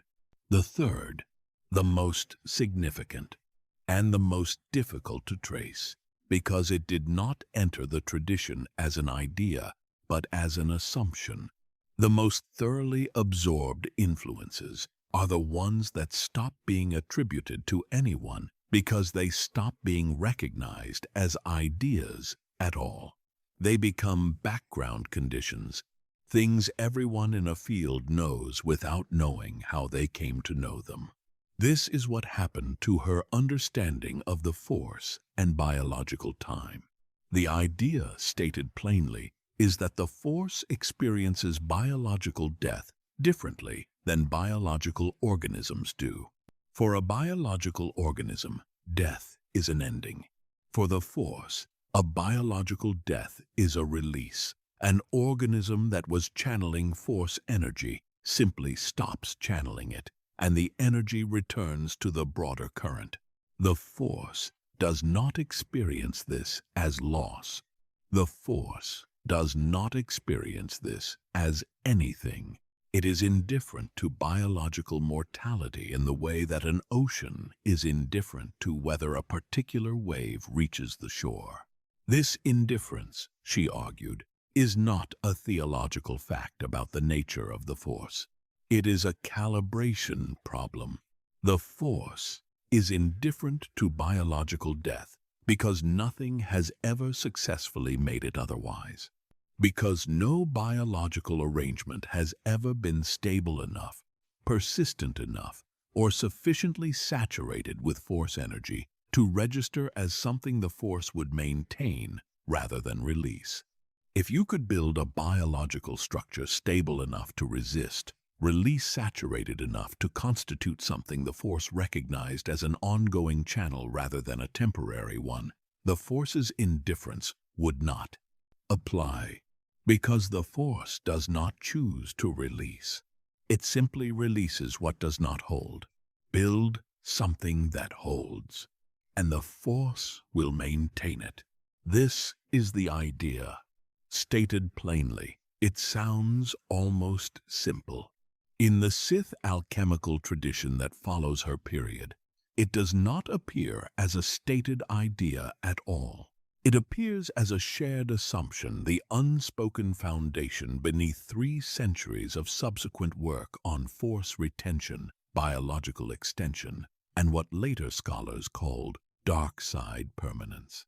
Nobody cites her. Nobody cites Drear. The assumption is simply there, in the tradition, the way gravity is simply there, not introduced by any individual document, not attributed to any single source. Present, structural, holding everything else up, what she did not carry. This is the other side of the accounting. What left Odysseus Faustin with her, and what stayed behind.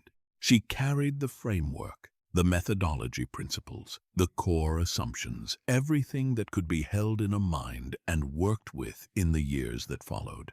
What she did not carry was any understanding of what was in the sealed rooms.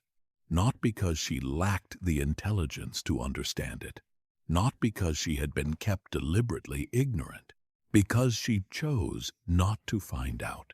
This is the distinction the narrator has been turning over since the first examination of her surviving writings. She does not say, anywhere in 40 years of documentation, that she did not know what was happening in those lower sections. She says once, directly, in a working paper from approximately 4,575 BBY, that she chose not to pursue that question. The lower work, she writes, in a passage that appears mid-document with no contextualizing preamble, as if she had been thinking about it and needed to put it somewhere before returning to the technical material. I am aware that what he was doing below was not separate from the work I am describing here. I am aware that the full picture requires an understanding of what those rooms contained and what was happening in them in the final period. I have chosen not to pursue that understanding. This is not ignorance. It is a decision. There are edges that, once approached closely enough, change the person doing the approaching. I came close enough to hear what was on the other side. I did not go closer. I will not. She wrote that approximately 85 years after leaving.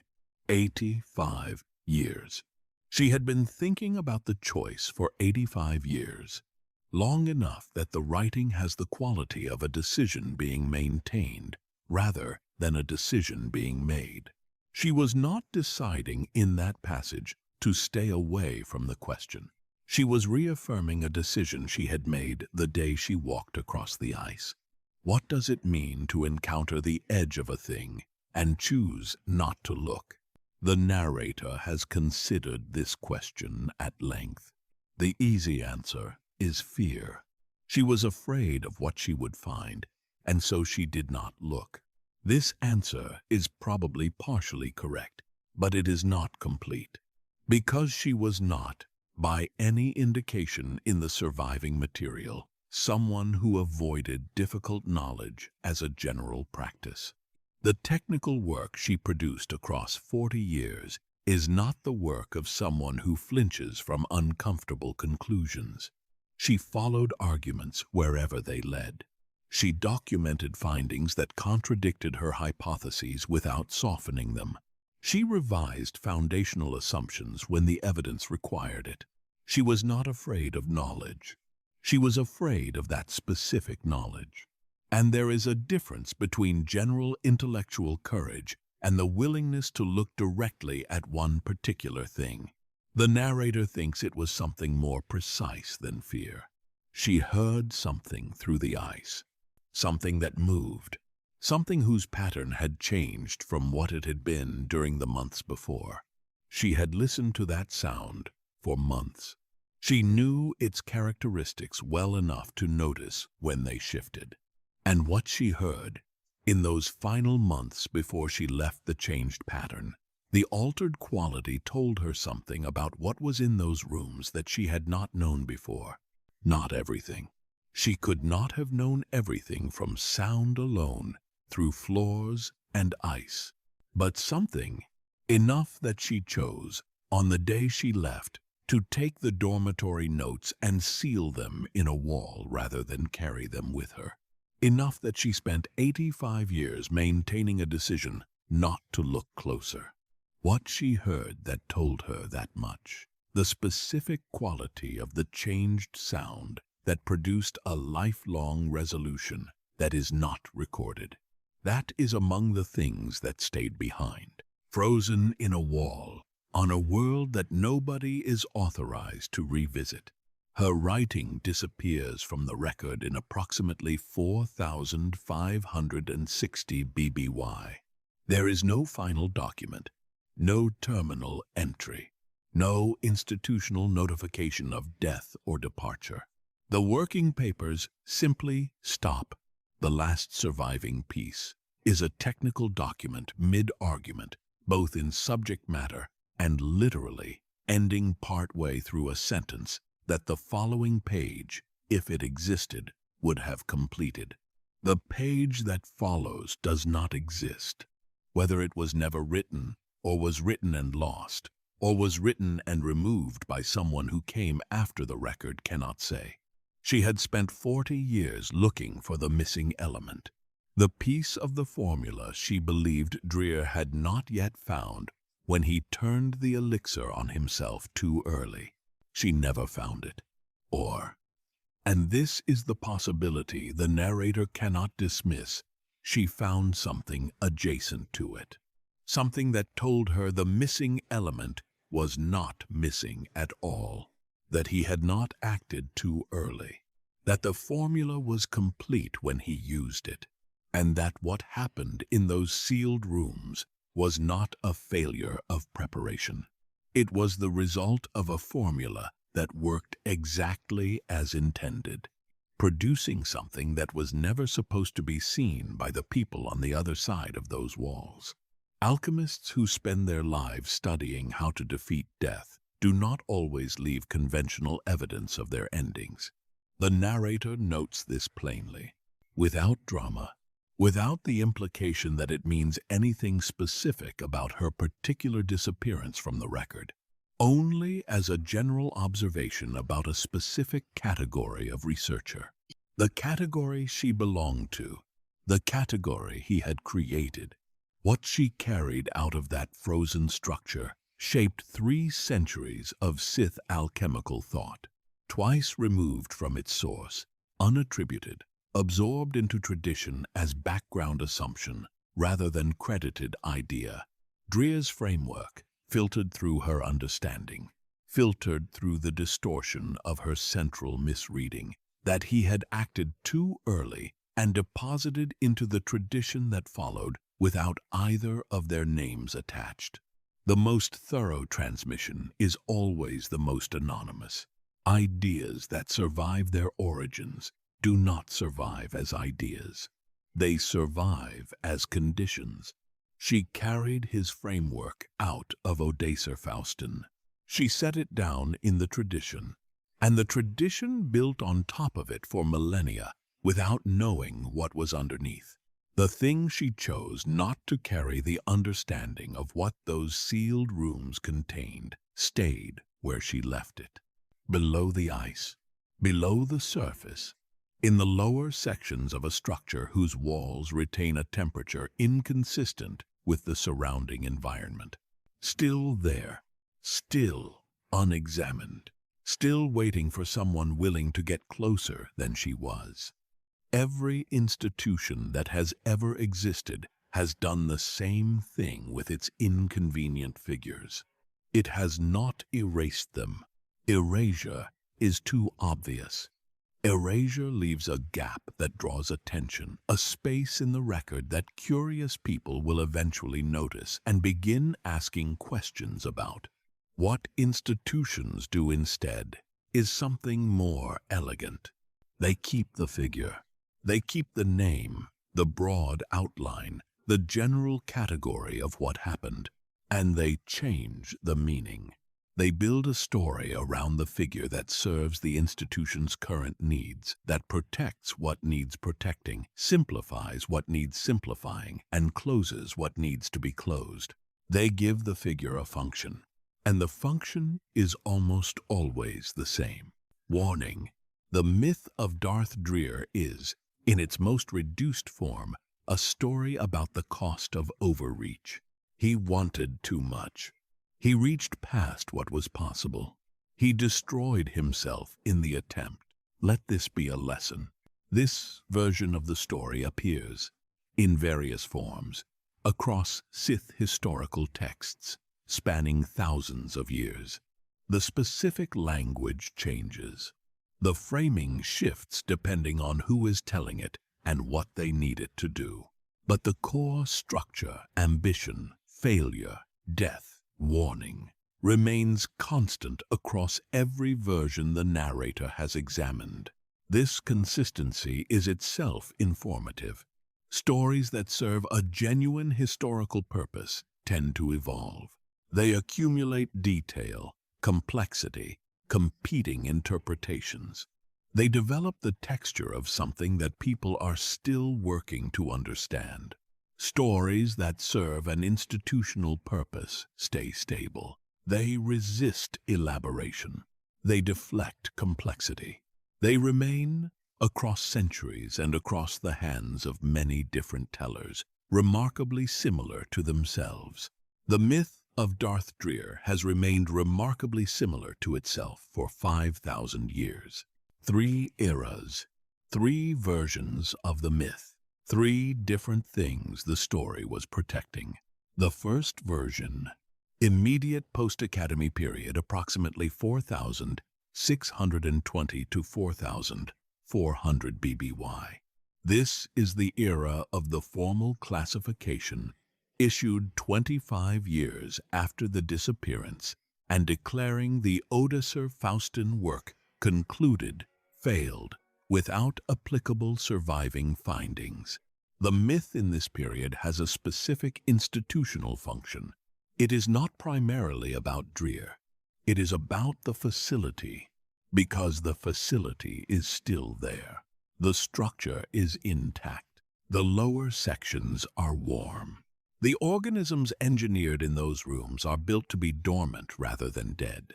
Whatever happened in those sealed chambers during the final years is unresolved, not concluded, not cleaned up, not explained. The institution knows this. Some individuals within the institution know this in detail, and the myth that emerges in this period is shaped precisely by the need to give people a reason not to go back. If the story is that Drear overreached and destroyed himself, if the lesson is that the work was inherently self-destructive, that its failure was built into its ambition, then the facility is a monument to a cautionary tale. You do not need to investigate a cautionary tale. You need to remember it. The myth, in its first version, is a quarantine sign, not posted on the structure itself, posted in the minds of everyone who might otherwise feel obligated to find out what was left behind. The second version, Great Hyperspace War era, approximately 5,000 to 4,800 BBY in the modern calendar. Though the narrator notes that this dating is complicated by the non-linear way the myth traveled through the disruptions of that conflict, the war changed what the Sith Order needed from its historical figures. In wartime, Sith mythology serves different functions than in periods of political consolidation. The figures held up during the Great Hyperspace War period were not cautionary tales. They were weapons of doctrine, examples of power, dedication, willingness to sacrifice everything for the Order's survival. Drear did not fit this framework. His project was personal, deeply, fundamentally personal. He was not trying to secure the Sith Order's future or defeat its enemies. He was trying to solve his own mortality. In the context of a war being framed as an existential conflict between the Sith and everyone else, a figure who spent centuries focused exclusively on a personal philosophical problem was an awkward presence in the historical pantheon. The myth in this era addresses the awkwardness by shifting the emphasis. The failure is no longer primarily the result of overreach. It becomes an example of what happens when a Sith turns inward, when ambition becomes self-directed rather than directed toward the Order's collective power. The lesson shifts. Not, he reached too far, but he reached in the wrong direction. This is a subtle change. It is also a significant one, because it reframes the project's failure not as a limitation of possibility, but as a failure of priorities. The implication, the work might have been achievable if pursued in service of the Order rather than the self. This version of the myth is more sophisticated than the first. It acknowledges the project's theoretical ambition while condemning its application. It keeps the warning intact while adding a doctrinal lesson about the proper orientation of Sith power. And it moves the story further from the inconvenient question of what is still sitting in the lower sections of an intact structure on a frozen world that nobody is supposed to revisit. The third version, post-Rule of Two consolidation, approximately 1000 BBY onward. This is the version with the most to protect, because by this point, the theological framework of the Sith has been restructured around a principle that a figure like Drear fundamentally challenges. The Rule of Two requires death, not arbitrary death. Specific, sequenced death, the strong killing the weak, the apprentice eventually killing the master. The line of power moving forward through a succession of violent terminations that are understood as the mechanism by which the Sith grow stronger over generations. This framework only functions if Sith Lords die, not eventually, on schedule, when the apprentice is ready, when the succession demands it.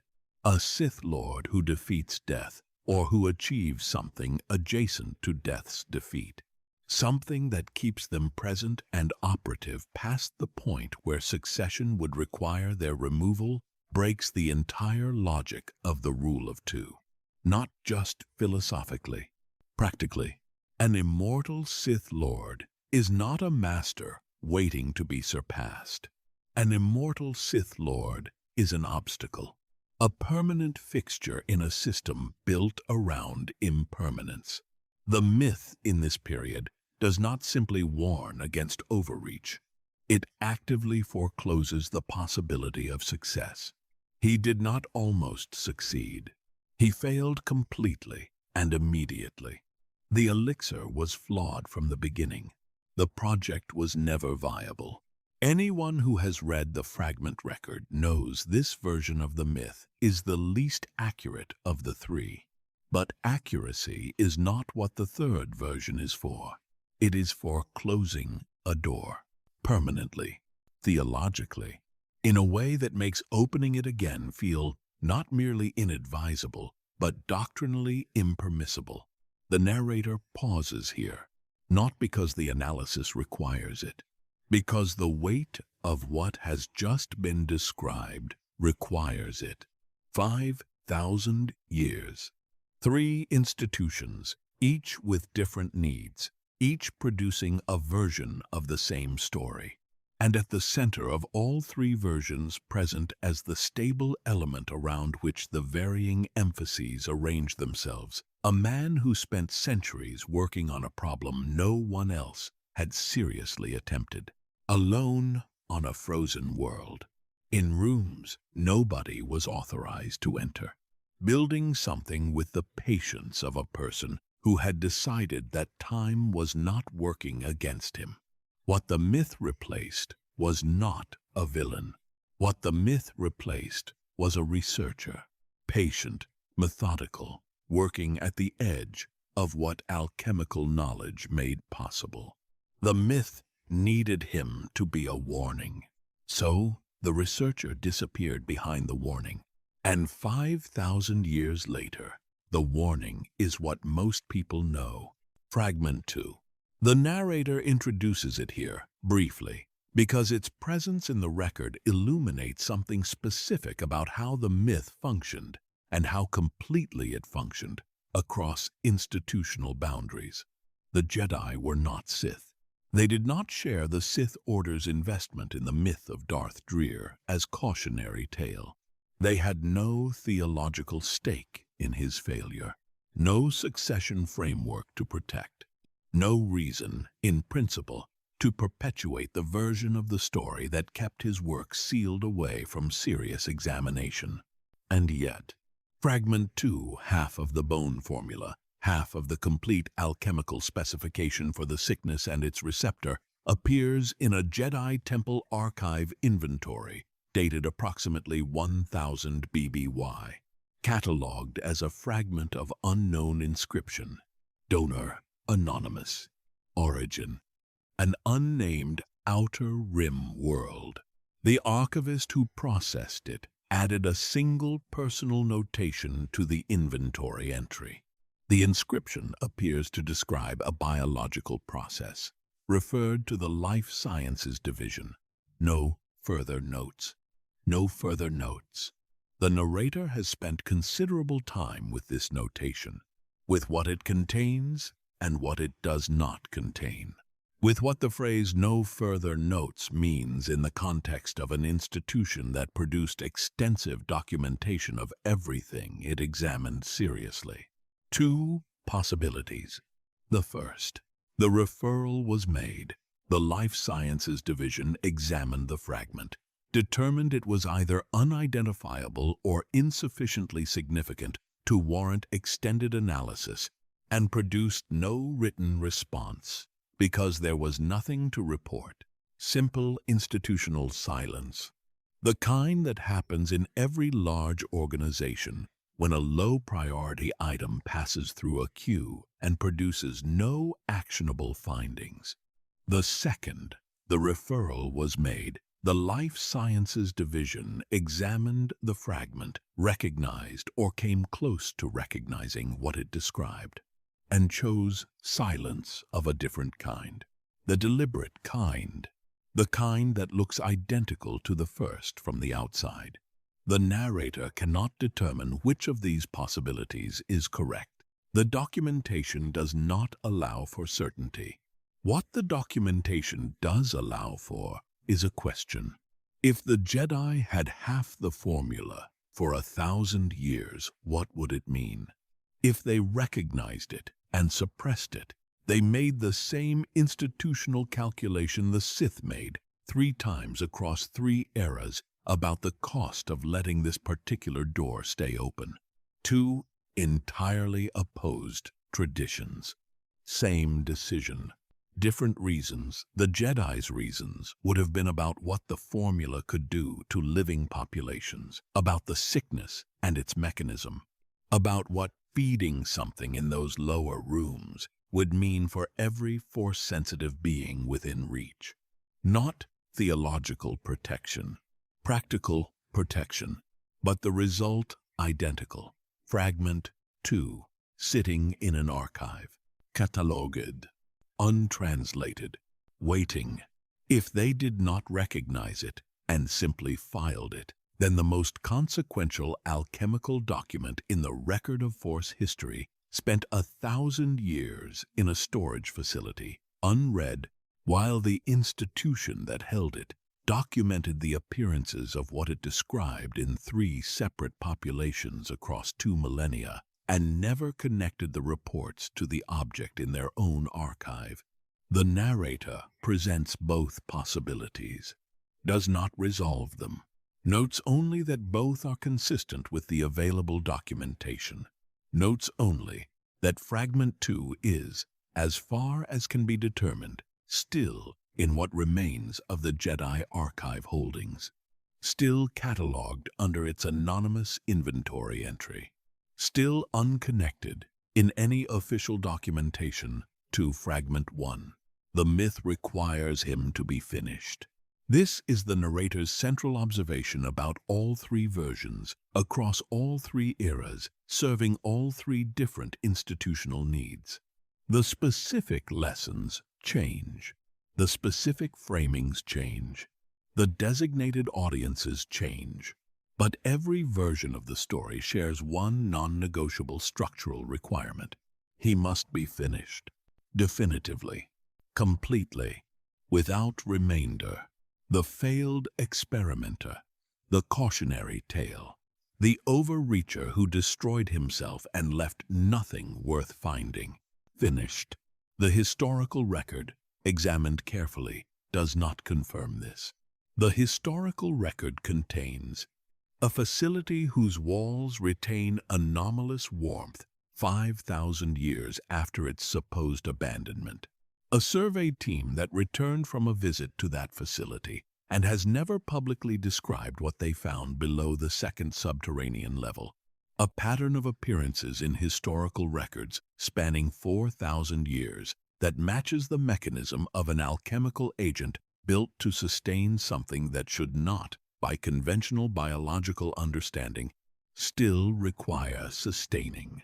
A bone formula split across two locations, whose complete specifications describe a receptor built to receive what that agent collects.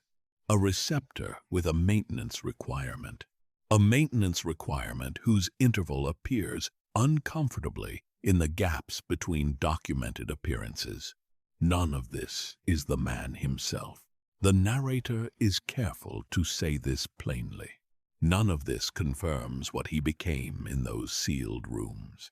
None of this confirms that what became of him is still present, still operative, still in the lower sections of an intact structure, in the ice of a world nobody is authorized to revisit. What it confirms is that the myth, the clean, closed, institutional story of a man who tried and failed and ended, does not account for all of it. There is material the myth leaves out. There is evidence the myth cannot explain.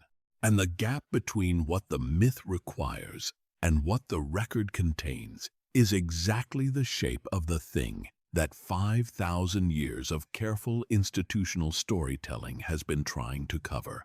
The real person, the researcher, patient and methodical, and working alone in rooms nobody else was permitted to enter, is somewhere underneath the warning. The narrator cannot fully retrieve him. 5,000 years of institutional overlay is not transparent, but the outline is there. The shape of a man who looked at mortality and saw an engineering problem, who built his solution with the precision of someone who had decided to be exact before he made the first mark, who spent 3 centuries on a frozen world with his work and his organisms and his sealed rooms, and his students who sensed everything and understood less than they sensed, who disappeared in a way that produced, in everyone who was close to it, a specific and lasting response. Not grief, not relief, something harder to name.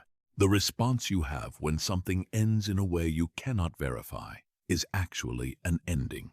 The myth says he is finished. The myth has been saying this for 5,000 years.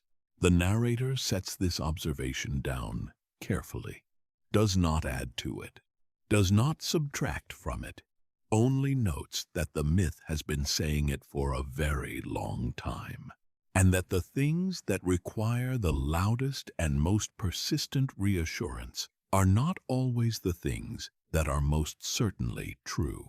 History does not move the way most people imagine it moves. The popular image is of great forces, armies, ideologies, catastrophic decisions made by powerful individuals in rooms where the stakes were understood by everyone present. History as drama. History as a sequence of moments where the significance was visible to the people living through them. This is not how most of history actually works. Most of history moves through the accumulation of small errors, not lies, not conspiracies, not the deliberate choices of people who understood what they were doing and chose the wrong thing anyway. Small errors. Incomplete pictures assembled by people working with whatever information was available to them at the time. Conclusions reached in good faith from evidence that was genuine but insufficient. Decisions made carefully, reasonably, by individuals who had no way of knowing what they did not know. And then those decisions becoming the foundation on which the next set of decisions was built, and the error compounding, and the distance between the original misunderstanding and the current reality growing with each subsequent layer, until you arrive, 5,000 years later, at a galaxy that has organized itself around a fundamental misreading of a single event and has no mechanism for recognizing this, because the misreading happened so long ago and was absorbed so completely that it stopped being a reading at all. It became the ground, The misread has a specific origin point. Approximately 4,620 BBY. 25 years after Darth Drear's disappearance from the documented record of Odoacer Faustin, a Sith council, the specific body, is identified in surviving institutional records only by its function, not its membership, convened to issue a formal classification of the work conducted at the Academy. The classification that emerged from that convening has been referenced in previous chapters. It is worth examining here in full detail, because the classification is not simply wrong, it is wrong in a specific way, and the specific way it is wrong shaped everything that followed. The text of the formal classification, as it survives in a partial copy held in what remains of the Dromund Kaas archive holdings, reads as follows. The experimental program conducted at the Odoacer Faustin facility under the direction of the individual designated in institutional records as the director has been reviewed and assessed. The program's central objective, the development of a biological mechanism for the indefinite extension of Force-sensitive life, was pursued with considerable technical sophistication over an extended period. The program has been determined to have concluded without achieving its stated objective. The director's application of the developed mechanism to himself prior to the program's completion resulted in the mechanism's failure and the director's termination. No applicable findings survive the program's conclusion. The facility at Odoacer Faustin is designated inactive. Further institutional engagement with the program's methodology is discouraged on grounds of philosophical misalignment and documented risk. 43 words of Latin-measured institutional language. The narrator has read this classification many times. What it contains is accurate in some details and deeply consequentially wrong in others. The accuracy. The program was technically sophisticated. It was pursued over an extended period. The director did apply something to himself. The facility is no longer actively staffed. The errors, and this is where the misread begins, are three. The first error. The program has been determined to have concluded without achieving its stated objective. This determination was reached 25 years after the disappearance, by people who were not present during the final years, by people whose access to information about those final years was limited to whatever documentation had been produced before the administrative ledger stopped mid-sentence, and whatever testimony could be gathered from individuals who were either not forthcoming or genuinely did not know. The classification was not reached from evidence of failure. It was reached from the absence of evidence of success. These are not the same thing. An absence of evidence of success in a program whose success would have produced something without precedent in the biological record is exactly what you would expect to find if the assessment were conducted too early by people with insufficient access in a facility whose most significant activities had taken place in rooms they had not entered. The council determined the program had failed because they could not confirm it had succeeded. This is an understandable conclusion. It is also the foundational error on which 5,000 years of subsequent misunderstanding was built.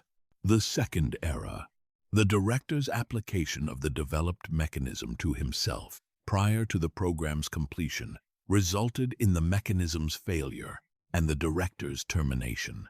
This is the student's misreading, the departing student's belief that he had acted too early, before the work was finished, absorbed into official doctrine, and presented as established fact. The classification was issued 25 years after the disappearance. The departing student left before the disappearance.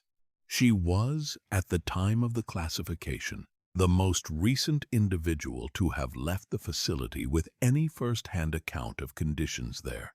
Her account filtered, incomplete, shaped by what she had chosen not to look at, became the official version. not because anyone deliberately chose her incomplete account over a more complete one, because her incomplete account was the most complete thing available. And so the classification absorbed her central misreading that he had acted prematurely and codified it as the explanation for everything that followed. He failed because he moved too soon. This was what she believed. This was what the council recorded. This was what the tradition carried forward. And if she was wrong, if the formula was complete when he used it, if what happened in those sealed rooms was not failure, but something else entirely, then the foundational explanation embedded in the classification is not simply incomplete. It is the opposite of true. The third error. No applicable findings survive the program's conclusion. This is the error with the longest consequences, because it is the error that made subsequent identification impossible. If the classification had said, the program produced findings of uncertain completeness, some of which may survive in forms not yet fully assessed, then every subsequent scholar, Sith or otherwise, who encountered something in the historical record that matched those findings would have had a framework for connecting what they found to its source. They would have known to look. Instead, the classification said, nothing survives. And so when the sickness appeared in a remote outer rim system, approximately 4 centuries later, producing symptoms that a well-briefed alchemist would have recognized immediately as consistent with the Odacer-Faustin mechanism, the scholars who encountered the report had no reason to make the connection. Official doctrine told them there was nothing to connect it to. Official doctrine told them the program had produced no surviving applicable findings. And official doctrine, in a tradition as hierarchically structured as the Sith Order, is not lightly contradicted by a field researcher working from an incident report in a low-priority system. The sickness passed through that population, withdrew, left its symptoms and its pattern in the record, and was filed under biological anomaly, cause undetermined and forgotten. The narrator wants to be precise about what happened next, because the next several centuries of consequence are not the story of villains. They are the story of competent people working carefully within the limits of what they knew. This is important. The temptation, when tracing a historical error of this magnitude, is to find the point of deliberate wrongdoing, the moment when someone who knew better chose to mislead. The conspiracy at the center of the misread. But the misread at Odacer-Faustin does not have a conspiracy at its center. It has a council of people who were doing their institutional duty with the information available to them. It has a classification that was reasonable given what could be confirmed. It has a tradition that took that classification seriously, as traditions do. And it has the compounding, slow, impersonal, nobody's fault specifically of each subsequent decision built on the flawed foundation of the one before. This is how most of history's largest errors are made. Not through malice, through the honest limitations of people who could not know what they did not know. 3 centuries after the classification, approximately 4,300 BBY, a Sith alchemist working in a research capacity within the broader institutional structure submitted a report to her supervisors, flagging an anomaly she had identified in the biological survey records from a cluster of outer rim systems. The anomaly, a pattern of force sensitivity decline in affected populations that did not match any known natural or alchemical cause. The decline was selective, affecting active force direction while leaving passive reception largely intact. She had, working from first principles and without any connection to the Odacer-Faustin record, reconstructed a partial description of the sickness's mechanism from its effects alone. Not completely. She did not have the bone formula. She did not have the alchemical fragments from the facility, but she had gotten close enough that a supervisor with access to complete information about the Odysseus-Faustin program would have recognized immediately what she was describing. Her report was reviewed. The reviewing supervisor noted that the pattern she described did not correspond to any documented alchemical agent in the institutional record. The reviewing supervisor noted that the formal classification of the Odysseus-Faustin program had explicitly stated that no applicable findings survived. The reviewing supervisor recommended the anomaly be filed as a naturally occurring phenomenon of unknown biological mechanism, and that no further investigation resources be allocated. The alchemist accepted this assessment. She had no reason not to. She did not know what her supervisor did not know. She filed the report as recommended. She moved on to other work. The pattern she had identified went unconnected to its source for another 2 centuries. Approximately 4,100 BBY. A second sighting. A different researcher. A different system. Similar pattern, close enough to the first that someone with access to both reports would have seen the connection. The 2 reports were held in different institutional archives. Nobody with access to both was tasked with cross-referencing them. The second report was also filed as biological anomaly, cause undetermined, also forgotten. The sickness withdrew again. The interval of dormancy began. This is the mechanism of the compounding error. Not a single dramatic moment of misunderstanding. A series of almost recognitions. Researchers who got close. Supervisors who applied the official framework in good faith. Reports that almost connected to each other and didn't. Each one a small gap. Each gap reasonable in isolation. The gaps together producing a blindness that no single person created and no single person could have corrected, because correcting it would have required a vantage point that nobody in the tradition possessed. A view from outside the classification. A view that could see the classification itself as the problem rather than the solution. That vantage point existed once, approximately 3,200 BBY, and it was in the last place the Sith Order would have looked for it. Her name was not preserved in the primary record. She appears in the Jedi Temple's internal documentation as a historian, not an alchemist, not a scientist, not a specialist in biological force interaction. A historian. Her specialty was the long pattern analysis of force-related anomalies in under-documented regions of space, a narrow field, not particularly prestigious within the temple's hierarchy of scholarly priorities, but one that required exactly the kind of cross-archival access and longitudinal thinking that the problem of the sickness had, so far, defeated everyone else. She had been working on a specific project for approximately 6 years when she noticed something. Not the sickness specifically, not the mechanism, not the biological details that had drawn the attention of the Sith alchemists who had almost recognized it. She noticed the pattern of the gaps. A historian's training is different from an alchemist's. An alchemist looks at a phenomenon and asks, "What is this and how does it work?"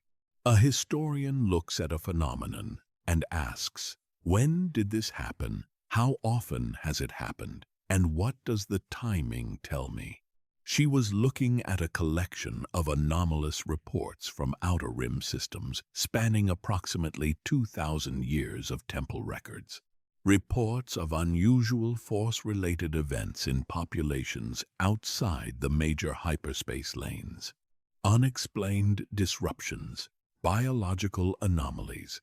Accounts from local cultures of periods when their connection to what they called the Force, named differently in different traditions, but recognizable across the variations, changed in quality, and then, over time, returned. She was looking for patterns in the timing. She found one. The intervals. They were not regular. A researcher looking for a fixed cycle would have missed them. But they were structured, spaced in a way that was too consistent across too long a period to be random. Long enough between occurrences that no individual institution would have connected one event to the previous one. Short enough that, viewed across 2,000 years of documentation, the recurrence was undeniable. She mapped the pattern across 23 documented anomalies, spanning the period from approximately 4,200 BBY to approximately 2,000. Not all 23 were the same phenomenon. She was careful about this. She noted explicitly in her working documents that the sample included events of different types, and that she was not claiming all of them shared a single cause. But a subset 11 of the 23 shared characteristics specific enough to suggest a common mechanism: selective force disruption, active direction impaired, passive reception intact, gradual onset, extended duration, gradual withdrawal, no identified external cause in any of the 11 cases. 11 cases across 2,000 years, with an interval structure that was not random. She wrote the report in approximately 3,196 BBY. It is one of the most careful documents the narrator has encountered in the course of this research. She does not overclaim. She does not state as certain what the evidence only suggests. She presents the pattern, describes its characteristics, acknowledges the limitations of her sample, and offers a measured conclusion. The documented pattern is consistent with a recurring alchemical agent of engineered origin. The specificity of the symptomatic profile, particularly the selective impairment of active force direction, while passive sensitivity remains largely functional, is not consistent with any naturally occurring biological mechanism known to this office. The recurrence interval, while not regular, is structured in a way that suggests deliberate management rather than natural dormancy cycles.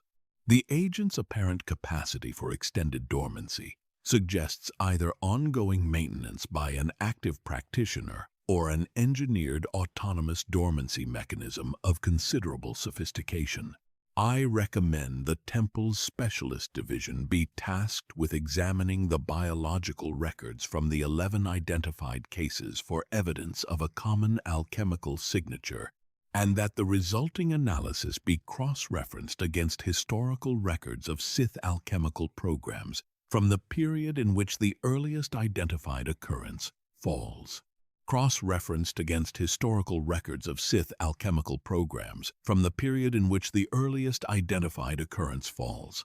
She was asking, in precise and careful historical language, for someone to look at the Odacer-Faustin record. She did not know that was what she was asking. She did not know the name of the facility, or its location, or the classification that had been issued 25 years after its supposed conclusion. She was following the pattern backward to its probable origin period and asking someone to look at what was there. The report was received by the Jedi Council. The Council reviewed it. The narrator has access to the review summary, a brief document that records the conclusion reached and the reasoning behind it. The review summary is 4 paragraphs. The first paragraph summarizes the historian's findings. The second paragraph notes that the Temple's Specialist Division had been consulted and had confirmed that the symptomatic profile described was not consistent with any alchemical agent in the Temple's documented records. The third paragraph notes that inquiries into Sith alchemical programs from the relevant period had produced no records of a program with applicable findings surviving beyond its conclusion, a finding that, the narrator notes, is the direct echo of the formal classification issued by the Sith Council 15 centuries earlier, now absorbed into the broader scholarly consensus, and therefore available even to institutions that had no direct access to Sith internal records. The misread, in other words, had traveled. It had left the Sith tradition and entered the general historical record. It was now being cited by the Jedi as the reason not to look further. The fourth paragraph contained the Council's conclusion. The pattern identified by the researcher is acknowledged as anomalous and meriting continued observation. However, the connection to Sith alchemical activity is assessed as speculative given the absence of documented programs with surviving applicable findings from the relevant period. No active investigation is warranted at this time.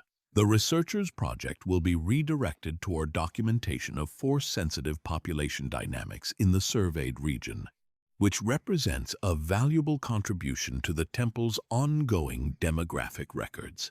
Redirected. She accepted the reassignment. The narrator does not know what she thought about it. Her personal papers, if they survived, have not been located.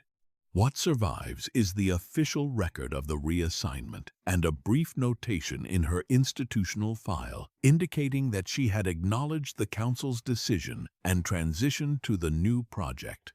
She went on to produce a body of demographic research that was, by all accounts, valuable. She published extensively. She trained several students. She lived to a respectable age and retired from active temple work in what appears to have been good institutional standing. The pattern she had identified, the 11 cases, the interval structure, the careful argument for an engineered alchemical cause appears nowhere in her subsequent published work. She did not pursue it again, whether she was told not to, or decided not to on her own, or simply accepted the Council's judgment and moved on the record, does not say. The pattern she had identified went with her into the demographic research and was not seen again in any formal document for centuries. What would have happened if the Council had authorized the investigation? The narrator does not traffic in certainties about counterfactual history, but the probable chain is worth tracing. An authorized investigation, working from her pattern analysis and the biological records she had identified, would have had access to the 11 case files. A specialist with appropriate alchemical knowledge, examining those 11 case files, would likely have identified the common mechanism within a reasonable period of sustained effort. Identification of the mechanism would have produced a biological signature specific enough to be matched against historical alchemical records. Historical alchemical records from the relevant period, the period immediately preceding the earliest identified case, would have pointed toward the Odacer-Faustin program. The Odacer-Faustin program would have pointed toward the formal classification, and someone examining the formal classification with the specific evidence of a surviving, recurring alchemical agent in hand would have seen immediately that the classification's central claim, no applicable findings survive, was not true. And the question of what was maintaining the agent, directing its intervals, sustaining something across 5,000 years of galactic history from a source that official doctrine had declared, concluded, and without remainder, that question would have been asked. Formally, with institutional resources behind it. In 3196 BBY, more than 3,000 years ago, the Council said no. The historian was reassigned.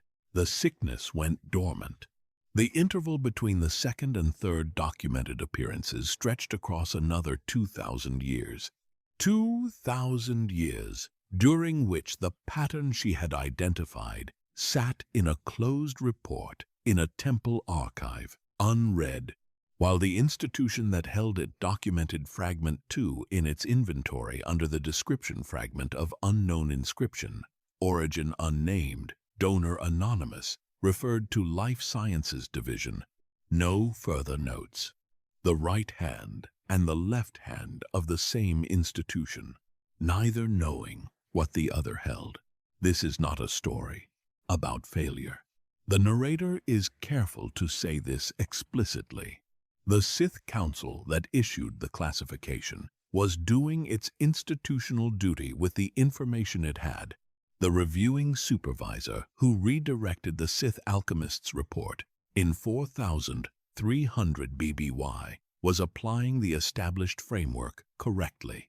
The Jedi Council that reassigned the historian was making a reasonable judgment about resource allocation given the evidence presented.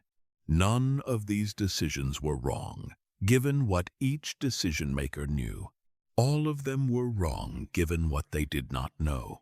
This is the specific tragedy of the misread. Not that it was caused by bad people making bad decisions, but that it was caused by ordinary people making ordinary decisions in the ordinary darkness of incomplete information. The kind of darkness everyone works in. The kind of darkness that produces most of history's largest errors. Not through malice, through the honest, unavoidable, fundamental limitation of making decisions before you have all the information, which is every decision that has ever been made. The formal classification of 4,620 BBY is still in the record. It has not been formally revised. It has not been challenged by any institutional body with the authority to issue a counter-classification. It sits in the Dromund Kaas archive, partial, water-damaged at the edges, in a collection that has not been comprehensively catalogued since before the fall of the Empire, still reading as it has always read. Concluded, failed. No surviving applicable findings. The narrator has read it many times.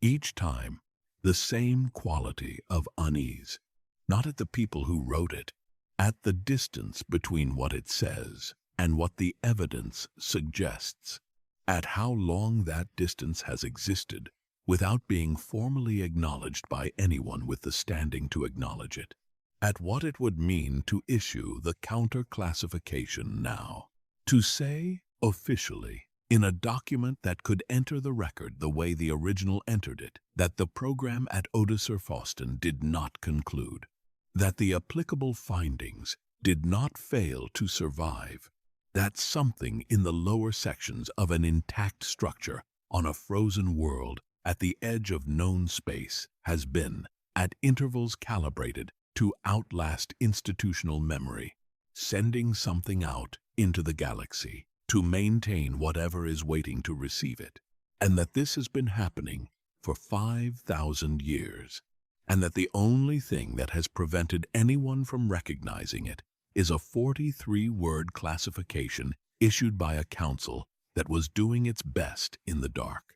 The narrator sets this down, does not issue the counter-classification. That is not the narrator's function here. The function here is reconstruction, holding what the evidence contains up to the light, mapping the distance between what was recorded and what the record, read carefully, actually shows. The misread began 25 years after the disappearance. It compounded across centuries. It crossed institutional boundaries. It shaped the decisions of people who never heard of Darth Drear and would not have recognized the name. It is still in the record, uncorrected. The ground on which 5,000 years of subsequent understanding was built, and somewhere beneath the ice of a world that nobody is authorized to revisit, Something that does not require the record to be accurate is continuing patiently in the dark, waiting for the interval to end, waiting with the patience of something whose architect decided a very long time ago that time was not working against him. The misread did not stop it. The misread only ensured that nobody would be looking when it moved again. There is a coordinates entry in the modern navigation database that most pilots scroll past without pausing. A frozen world, outer rim, unremarkable designation, 5 characters and a series of numbers that place it at the edge of mapped territory, in a region that sees perhaps a dozen transiting vessels per standard year, none of which have any reason to alter course toward it. Beside the coordinates, the notation, surveyed. 12 ABY, surface only, team recovered, no further missions authorized. And beneath the notation where the reason for the restriction should appear, the redaction, a block of administrative formatting that means, in the language of official documentation, something was determined here. And the determination was made by people with the authority to decide that you do not need to know what it was. The narrator has looked at this entry many times. On screens in archive facilities, on personal data pads in transit between locations. Once, in a moment that felt more significant than the narrator is entirely comfortable admitting, on a navigation terminal aboard a small vessel at the coordinates themselves, close enough to see the planet on visual sensors, close enough to watch the ice fields catch what dim light the system star produced and throw it back in flat, colorless sheets. Not landing, not authorized to land, sitting at the coordinates and looking at what 5,000 years of preservation looks like from the outside. It looks like a planet. It looks like a cold, unremarkable body of ice and rock at the edge of known space. It looks like nothing. The narrator understands now that this is the point. The Force does things to places. This is documented.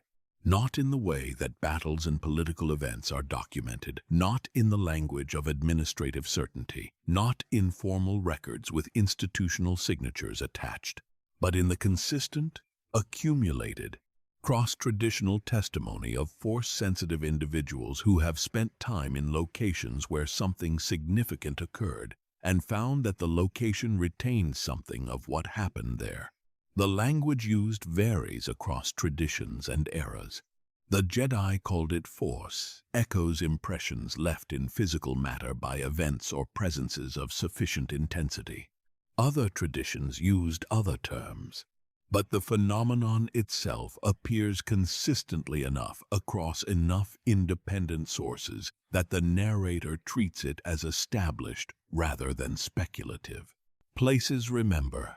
Not in the way that living beings remember, not with narrative, not with the sequential reconstruction of events, not with the emotional coloring that memory in a conscious being acquires over time.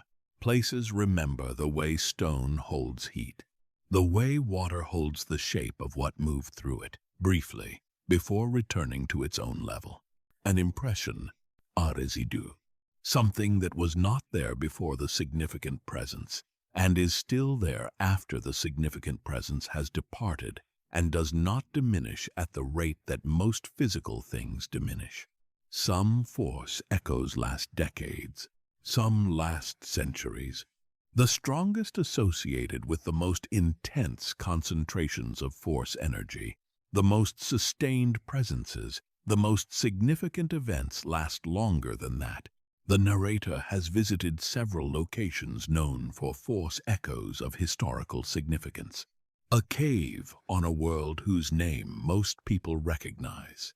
A chamber in a structure that no longer fully exists. A corridor in a facility that was sealed after the events that saturated it. The experience in each location was different in its specifics. The quality of it was the same. The sense of standing in a place that is not entirely empty, that contains something which is not a presence, not a consciousness, not an intention, but is not quite an absence either. The residue of something that was here, intensely, for a long time, and has not entirely left. Audacia Faustin. What Force-sensitive individuals have reported from the 2 visits that produced personal accounts, not the 12 ABY expedition, whose debrief remains classified and whose team members have chosen silence, is consistent with this quality. Consistent with a location that held something of considerable force intensity for a very long time and has not entirely released it. The 3,700 BBY expedition, 9 centuries after the disappearance. One member of that expedition, the individual who physically recovered Fragment 1 from the sealed chamber on the upper subterranean level, wrote a personal notation that was not included in the official report. It was found attached to the back of the report's final page, in a different hand than the body text, written in a smaller and less formal script that suggests it was added after the official document was complete. A personal addendum, not for the record. For whatever reason, personal notations get written the need to put something somewhere outside the official version, the need to say the thing that the official version's format does not accommodate. The notation reads, "The lower levels feel occupied in a manner not consistent with any currently living inhabitant. This is not an impression I am able to support with physical evidence, and I have therefore not included it in the formal report. I include it here for the benefit of whoever reviews these materials, if anyone does. The upper subterranean level has the quality of a place that is being used, not recently used, in the way that a room recently vacated retains heat and the disorder of recent occupation, used currently, actively, in a way that we did not see evidence of and cannot explain. The fragment was in the sealed chamber. The chamber had been sealed from the inside. I do not know how we opened it from the outside. I do not know why it opened when we tried. The chamber had been sealed from the inside. The narrator has returned to this detail many times across the course of this research. It appears in the official report as a structural observation. The sealing mechanism is described, its orientation is noted, and the report moves on. The personal notation is the only place where the implication of the orientation is acknowledged. A chamber sealed from the inside, opened from the outside, in a facility that had been officially uninhabited for 9 centuries. The 800 BBY archivist, the single page, the sentence that ends mid-thought. The walls of the first subterranean level retain a temperature inconsistent with the surrounding geological environment, suggesting either an active heat source below or the narrator has spent considerable time with the half-sentence, with the dash at the end, with whatever the archivist was about to write when they stopped, an active heat source below. Or what? The structure of the sentence suggests the archivist had a second possibility in mind, had begun to write it, had stopped. The pause could be physical, the archivist setting down the writing instrument to attend to something else and never returning to the document. The pause could be deliberate, a decision, in the moment of writing, not to put the second possibility into the official record. The narrator cannot determine which. What the narrator can note is the phrase that precedes the unfinished sentence. The archivist's description of the walls. Not the walls are warm. The walls remember being warm. This is the phrase the narrator has returned to more than any other in this entire body of research. The walls remember being warm. An archivist, a trained, professionally cautious individual whose institutional role required precision in language, chose not to write that the walls are warm, or that the walls retain heat, or that the walls have an anomalous temperature. Chose, instead, the verb remember, as if the warmth the walls carried was not a current condition, but a retained impression. Not what the walls are, what the walls hold of what they were. Force echoes do not produce heat in any documentable physical sense. They produce the impression of what was there, the sense, in a force-sensitive observer, of a quality that the place retains from its history. The archivist may not have been describing a temperature reading. The archivist may have been describing a force echo, a very old, very strong, very persistent force echo, of warmth, of a presence that was here long enough and intensely enough that the walls still carry something of it. 8 centuries after the disappearance, the walls still remember. What does the force do with a presence that refuses to conclude? The narrator has spent considerable time with force scholarship on this question. The academic literature produced by those who study force echoes and force-sensitive locations, and the mechanisms by which places retain what they bonds, have held. The consensus, such as it exists in a field where consensus is difficult to establish, is that force echoes are passive. They are impressions, not intentions. They do not act. They do not respond. They do not make decisions or pursue objectives. They are what remains when something has been somewhere for a long time and then is no longer there. The mark left by the presence, not the presence itself. This is the standard understanding.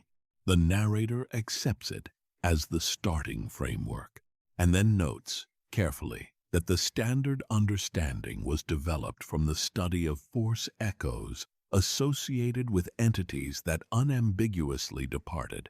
That concluded in the conventional sense. That left the question of what the force does with a presence that did not depart in the conventional sense, that transitioned into something the standard biological categories do not adequately describe, is a question the academic literature has not seriously addressed.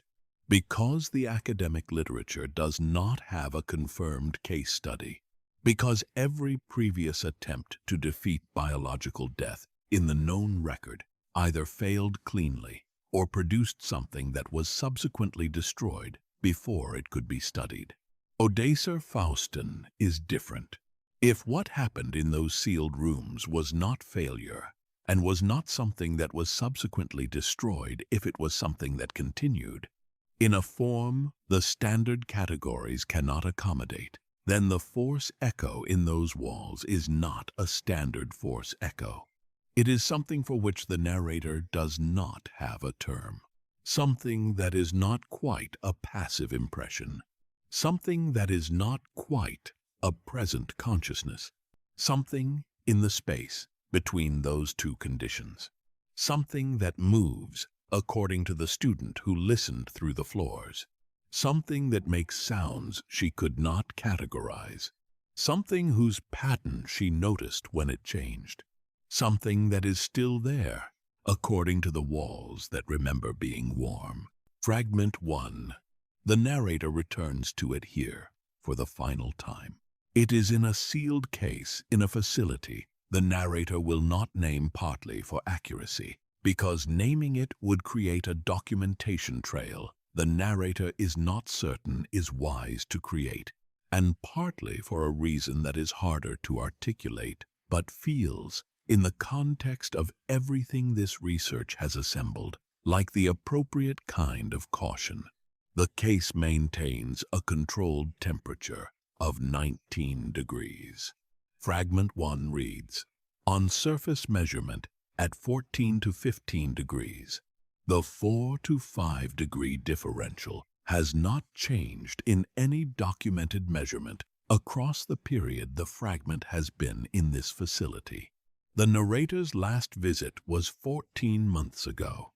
The cold, was exactly as it had been on the 2 previous visits. Constant, unvarying, coming from the object itself rather than from anything the environment was doing to it. The cuts are still precise in a way that handheld tools should not be able to produce. The bone is still gray, not the gray of age or deterioration, but the gray of something that was this color when it was made. The formula it carries is still incomplete. Half of a specification, half of the instructions for a mechanism that was built by a man who spent 3 centuries on a frozen world, deciding with the methodical calm of someone treating a solvable problem that he was not going to die. Fragment 2 is still in what remains of the Jedi Archive holdings, still catalogued under its anonymous inventory entry, still described as a fragment of unknown inscription recovered from an unnamed Outer Rim world, donor anonymous, referred to the Life Sciences Division, no further notes. The distance between them is the width of the galaxy. It is also the formula's only remaining incompleteness, 2 pieces of bone, each cold, each carrying half of something that was never meant to stay in 2 pieces. The narrator has thought about this distance many times, about what it means that the formula remains incomplete, about whether the incompleteness is accidental the result of historical disruption, of wars and institutional collapses, and the simple chaos of 5,000 years of objects moving through time, or whether it is deliberate, whether someone, at some point in the long history of the fragment's travels, understood what the 2 pieces together would constitute and made a decision about the distance between them, whether the distance is a safeguard, whether the safeguard is still necessary, whether it was ever sufficient. The narrator returns now to the question, the one named in Chapter 2 and carried through every chapter since, not resolved, not answerable, but carried, the way you carry something that does not get lighter, but that you have decided to keep holding anyway. What did Darth Drear become in those sealed rooms? Not what the sickness did to him.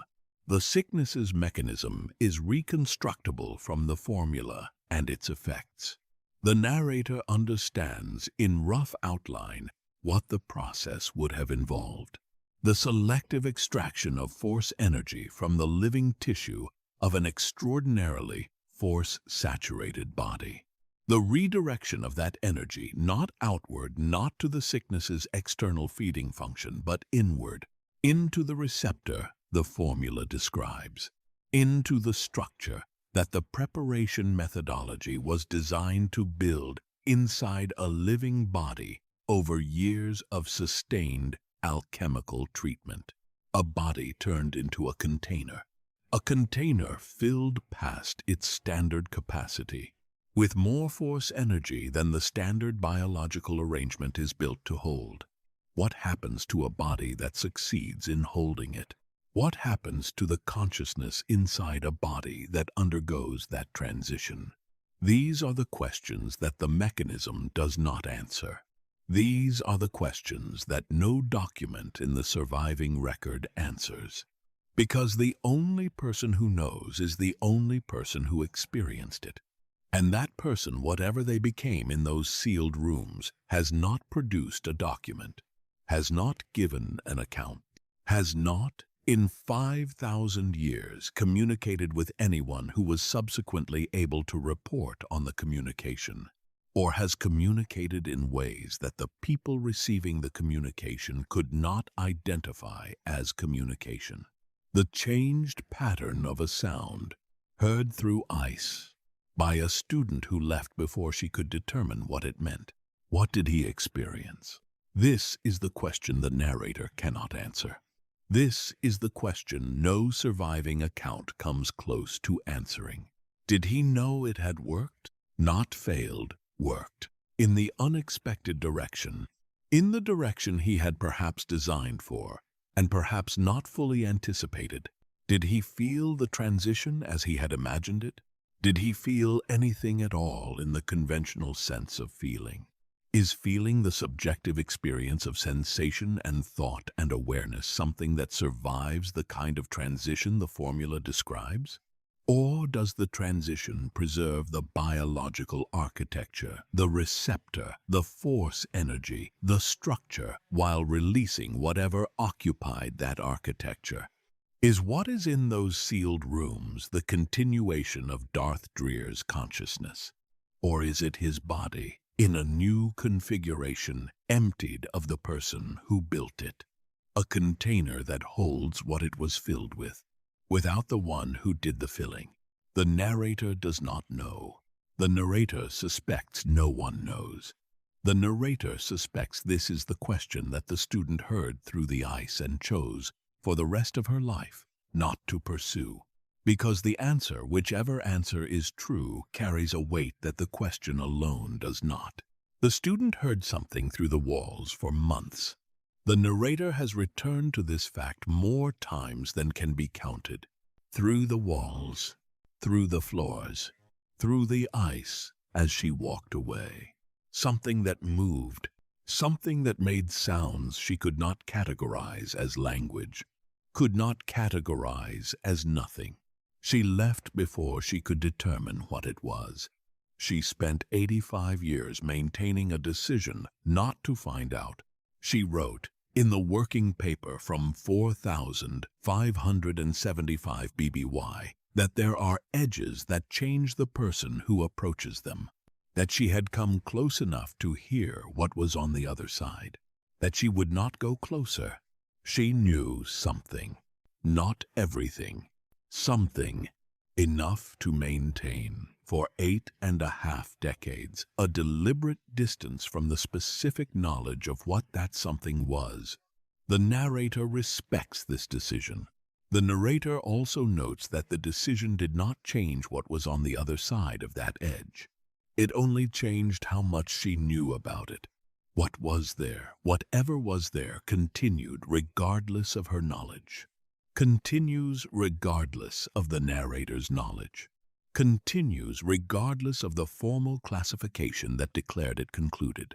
Regardless of the myth that required it to be finished. Regardless of the misread that ensured nobody would be looking when it moved again. There are things the Force holds that the documentary record cannot contain. The narrator has come to understand this more clearly through this research than through any previous work. The documentary record is what people wrote down. People write down what they understand, or what they need others to understand, or what they have decided, for institutional or personal or theological reasons, to present as the understanding. What people cannot write down, what the record structurally cannot contain, is the things that fall outside every available category. The things that are not quite what any existing term describes. The things for which the language has not been developed because the phenomenon has not been encountered in a form that permitted study. What Darth Drear became in those sealed rooms is one of those things. The Force holds it. The ice holds it. The walls that remember being warm hold something of it. Fragment 1, cold in its case in a facility the narrator will not name, holds something of the formula that produced it. The bone that carries the cuts made by a man who spent weeks preparing a lightsaber crystal, to be exact, holds something of the patience and the precision of the person who made those marks. Hold these things without being able to explain them, without being able to resolve them into the kind of knowledge that gets written down in reports and filed in archives and absorbed into traditions. They are simply there, have been there, will continue to be there after this account ends. The narrator is nearly finished. Not because the subject is exhausted. The subject is not exhausted. The subject is, in the narrator's assessment after years of sustained engagement with it, inexhaustible. Every document leads to another document. Every answered question reveals the outline of 3 more questions that were hidden behind it. Every piece of the picture, assembled carefully, shifts the picture slightly and shows a new gap where something is missing. The narrator will not find the end of this subject.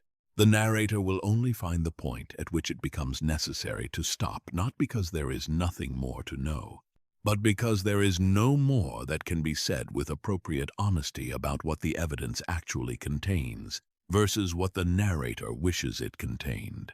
That point is here. Odisher Faustin, on the star chart, at the coordinates, with the notation and the redaction. The narrator looks at this entry one final time. Surveyed, 12 ABY. Surface only. Team recovered. No further missions authorized. The team recovered. Intact, the debrief said. Twice. As if the word needed to be said twice to be believed. They recovered, and they have not spoken publicly about what they found below the second subterranean level. One of them filed a request to have her name removed from all documentation related to the survey. The request was denied.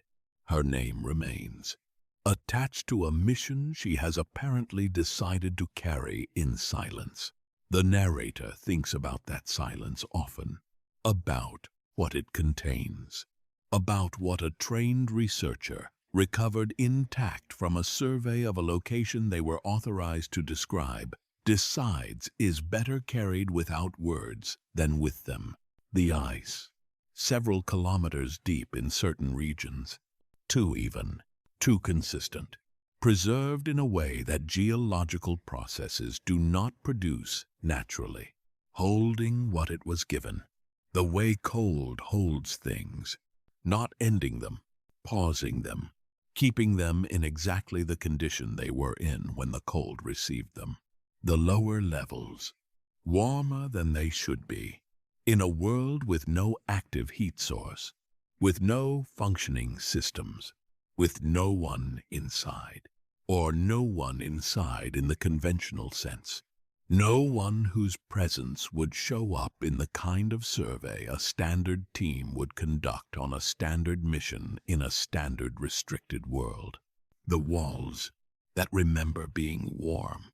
8 centuries ago, an archivist stood in the first subterranean corridor and felt something that the professional vocabulary of their field did not adequately describe, and chose, instead of a technical term, a word that the narrator has returned to more times than any other in this research. Remember, as if the walls were not simply warm, as if the walls held the memory of warmth, as if the warmth they retained was not current but historical, not what they are, what they have not yet finished being. We cannot answer the question. The narrator states this plainly. What Darth Drear became in those sealed rooms is not a question the surviving record can answer. What the student heard through the ice is not something any account can reconstruct from the evidence available. What the 12 ABY survey team found below the second subterranean level is not accessible to anyone without the authority to declassify a document that the people with that authority have apparently decided should remain classified. What is in those lower sections, what has been in those lower sections for 5,000 years, maintaining itself through a mechanism the formula describes and the sickness periodically serves, is not something the narrator can name with confidence. We can note that the question has been sitting in the ice for 5,000 years. We can note that it does not appear to be in any hurry. We can note that the intervals between the sickness's documented appearances suggest something that is managing time rather than subject to it, something that can wait, that has always been able to wait, that was built by someone who understood patience not as tolerance for delay, but as the refusal to accept that delay was accumulating against him. The narrator has one final observation. It concerns the bone. Fragment 1, in its sealed case, carrying its 4 to 5 degree differential from ambient temperature. Cold that does not belong to the environment. Cold that comes from the object itself. The narrator has wondered, across the years of this research, what the cold means. The proposed explanation, unusual thermal properties in the bone's material composition, does not satisfy for the reasons discussed in Chapter 6. The pattern of outcomes for long-term holders the archivist found beyond cold, the collector and his final four-word entry, the scholar describing something approaching from a direction that did not correspond to any wall, does not suggest a thermal anomaly. It suggests something else, something that the narrator has approached carefully across 4 hours of contact, spread across 3 visits, and has not been able to fully name. The closest the narrator can come is this. Fragment 1 is not simply cold. Fragment 1 is oriented. The cold it carries feels directional, not in a way that changes with the position of the object, not warmer on one face and colder on the other, not a gradient that shifts when you rotate it. Directional in the way that a compass is directional, pointing somewhere. The narrator has not been able to determine where. The narrator has not attempted to determine where, beyond noting the quality and setting the fragment down. But the orientation is there, consistent across 3 visits, consistent, presumably, across the centuries of holders before the narrator's 4 hours. Something the fragment is reaching toward, or something that is reaching through the fragment, from a direction the narrator cannot locate in the standard geometry of the rooms where the visits took place, from a direction that does not correspond to any of the walls. The narrator sets fragment 1 down, carefully, the way the formula's maker placed objects on surfaces as if the surface is being trusted with something, walks away from it, finds no particular difficulty in doing so.